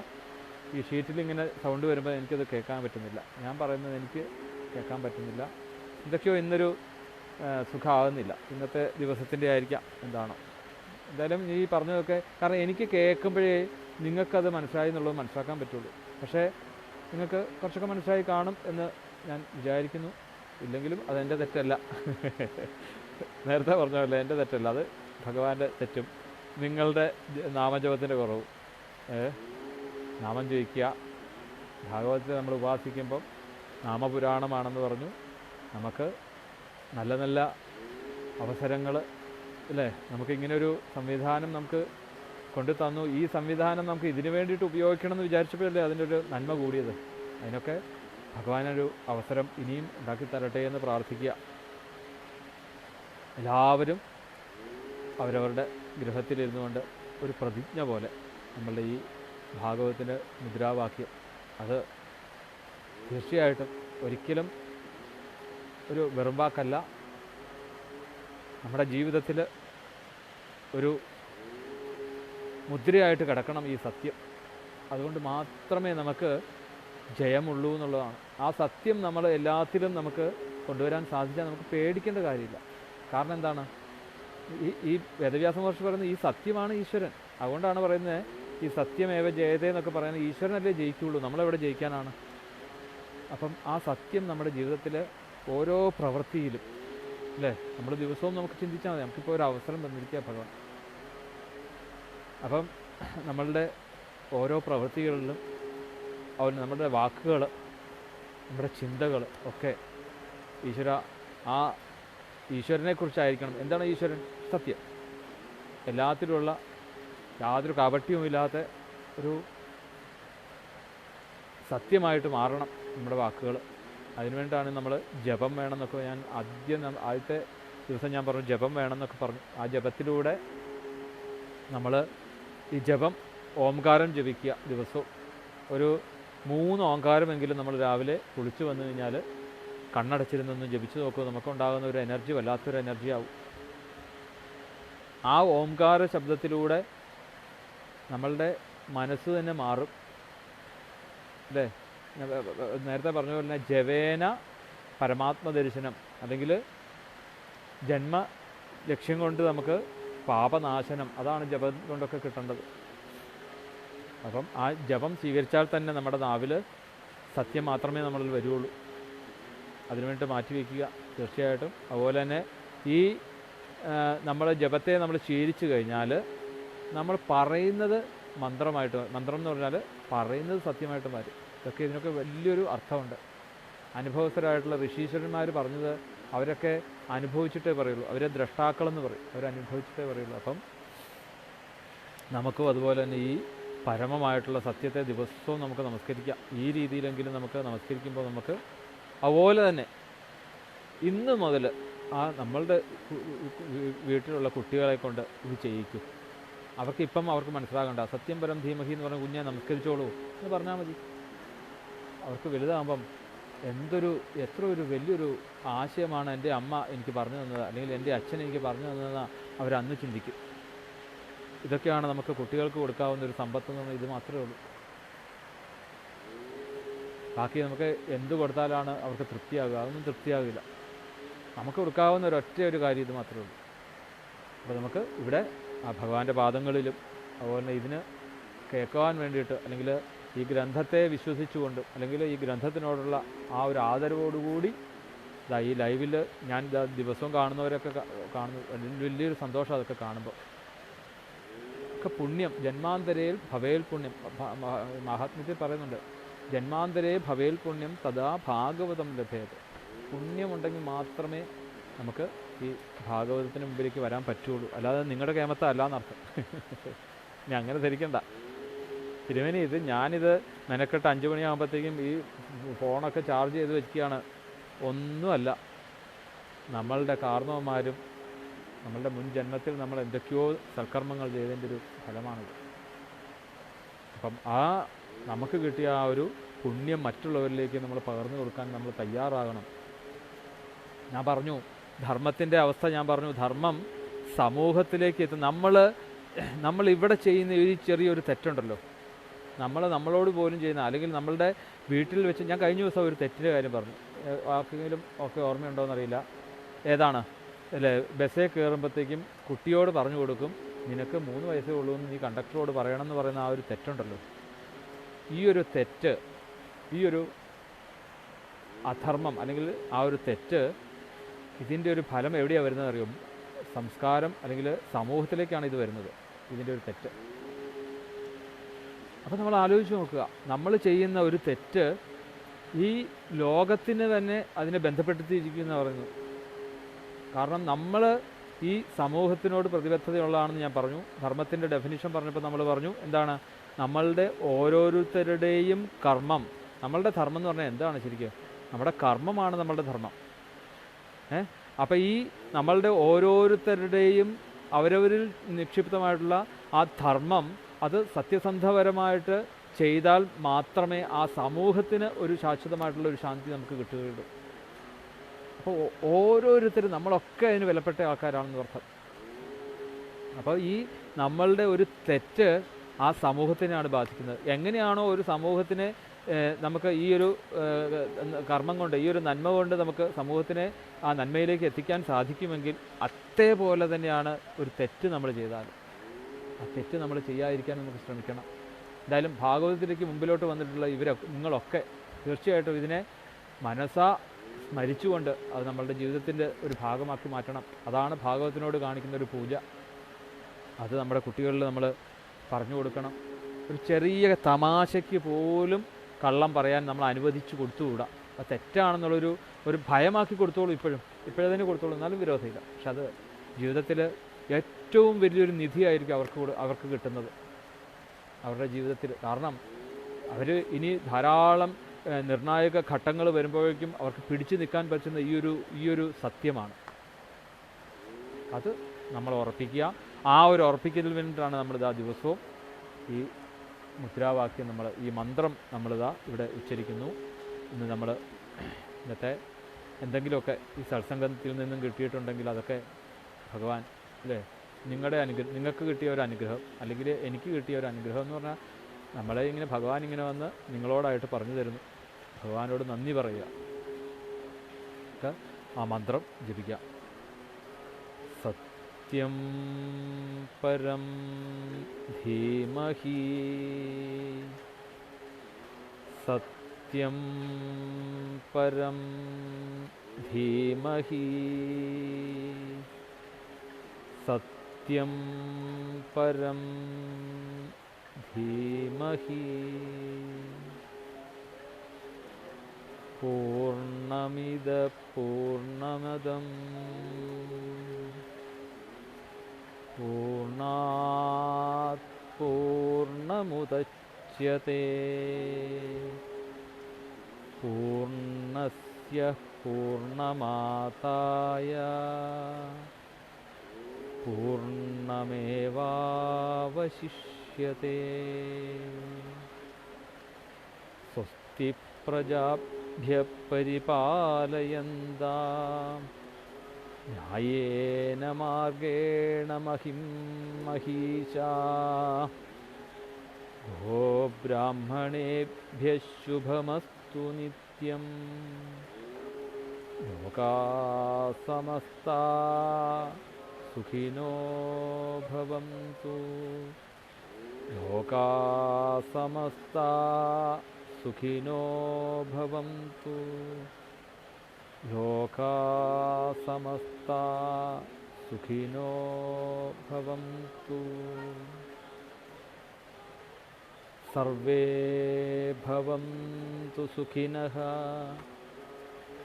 സർവേ സന്തു നിരാമയാഃ, സർവേ ഭദ്രാണി പശ്യന്തു. മാ കശ്ചിത് ദുഃഖഭാഗ് ഭവേത്. കായേന വാചാ മനസേന്ദ്രിയൈർവാ ബുദ്ധ്യാത്മനാ വാ പ്രകൃതേ സ്വഭാവാൽ കരോമി യദ്യത് സകലം പരസ്മൈ നാരായണായേതി സമർപ്പയാമി. സർവത്ര ഗോവിന്ദനാമസങ്കീർത്തനം. ഗോവിന്ദ ഗോവിന്ദ.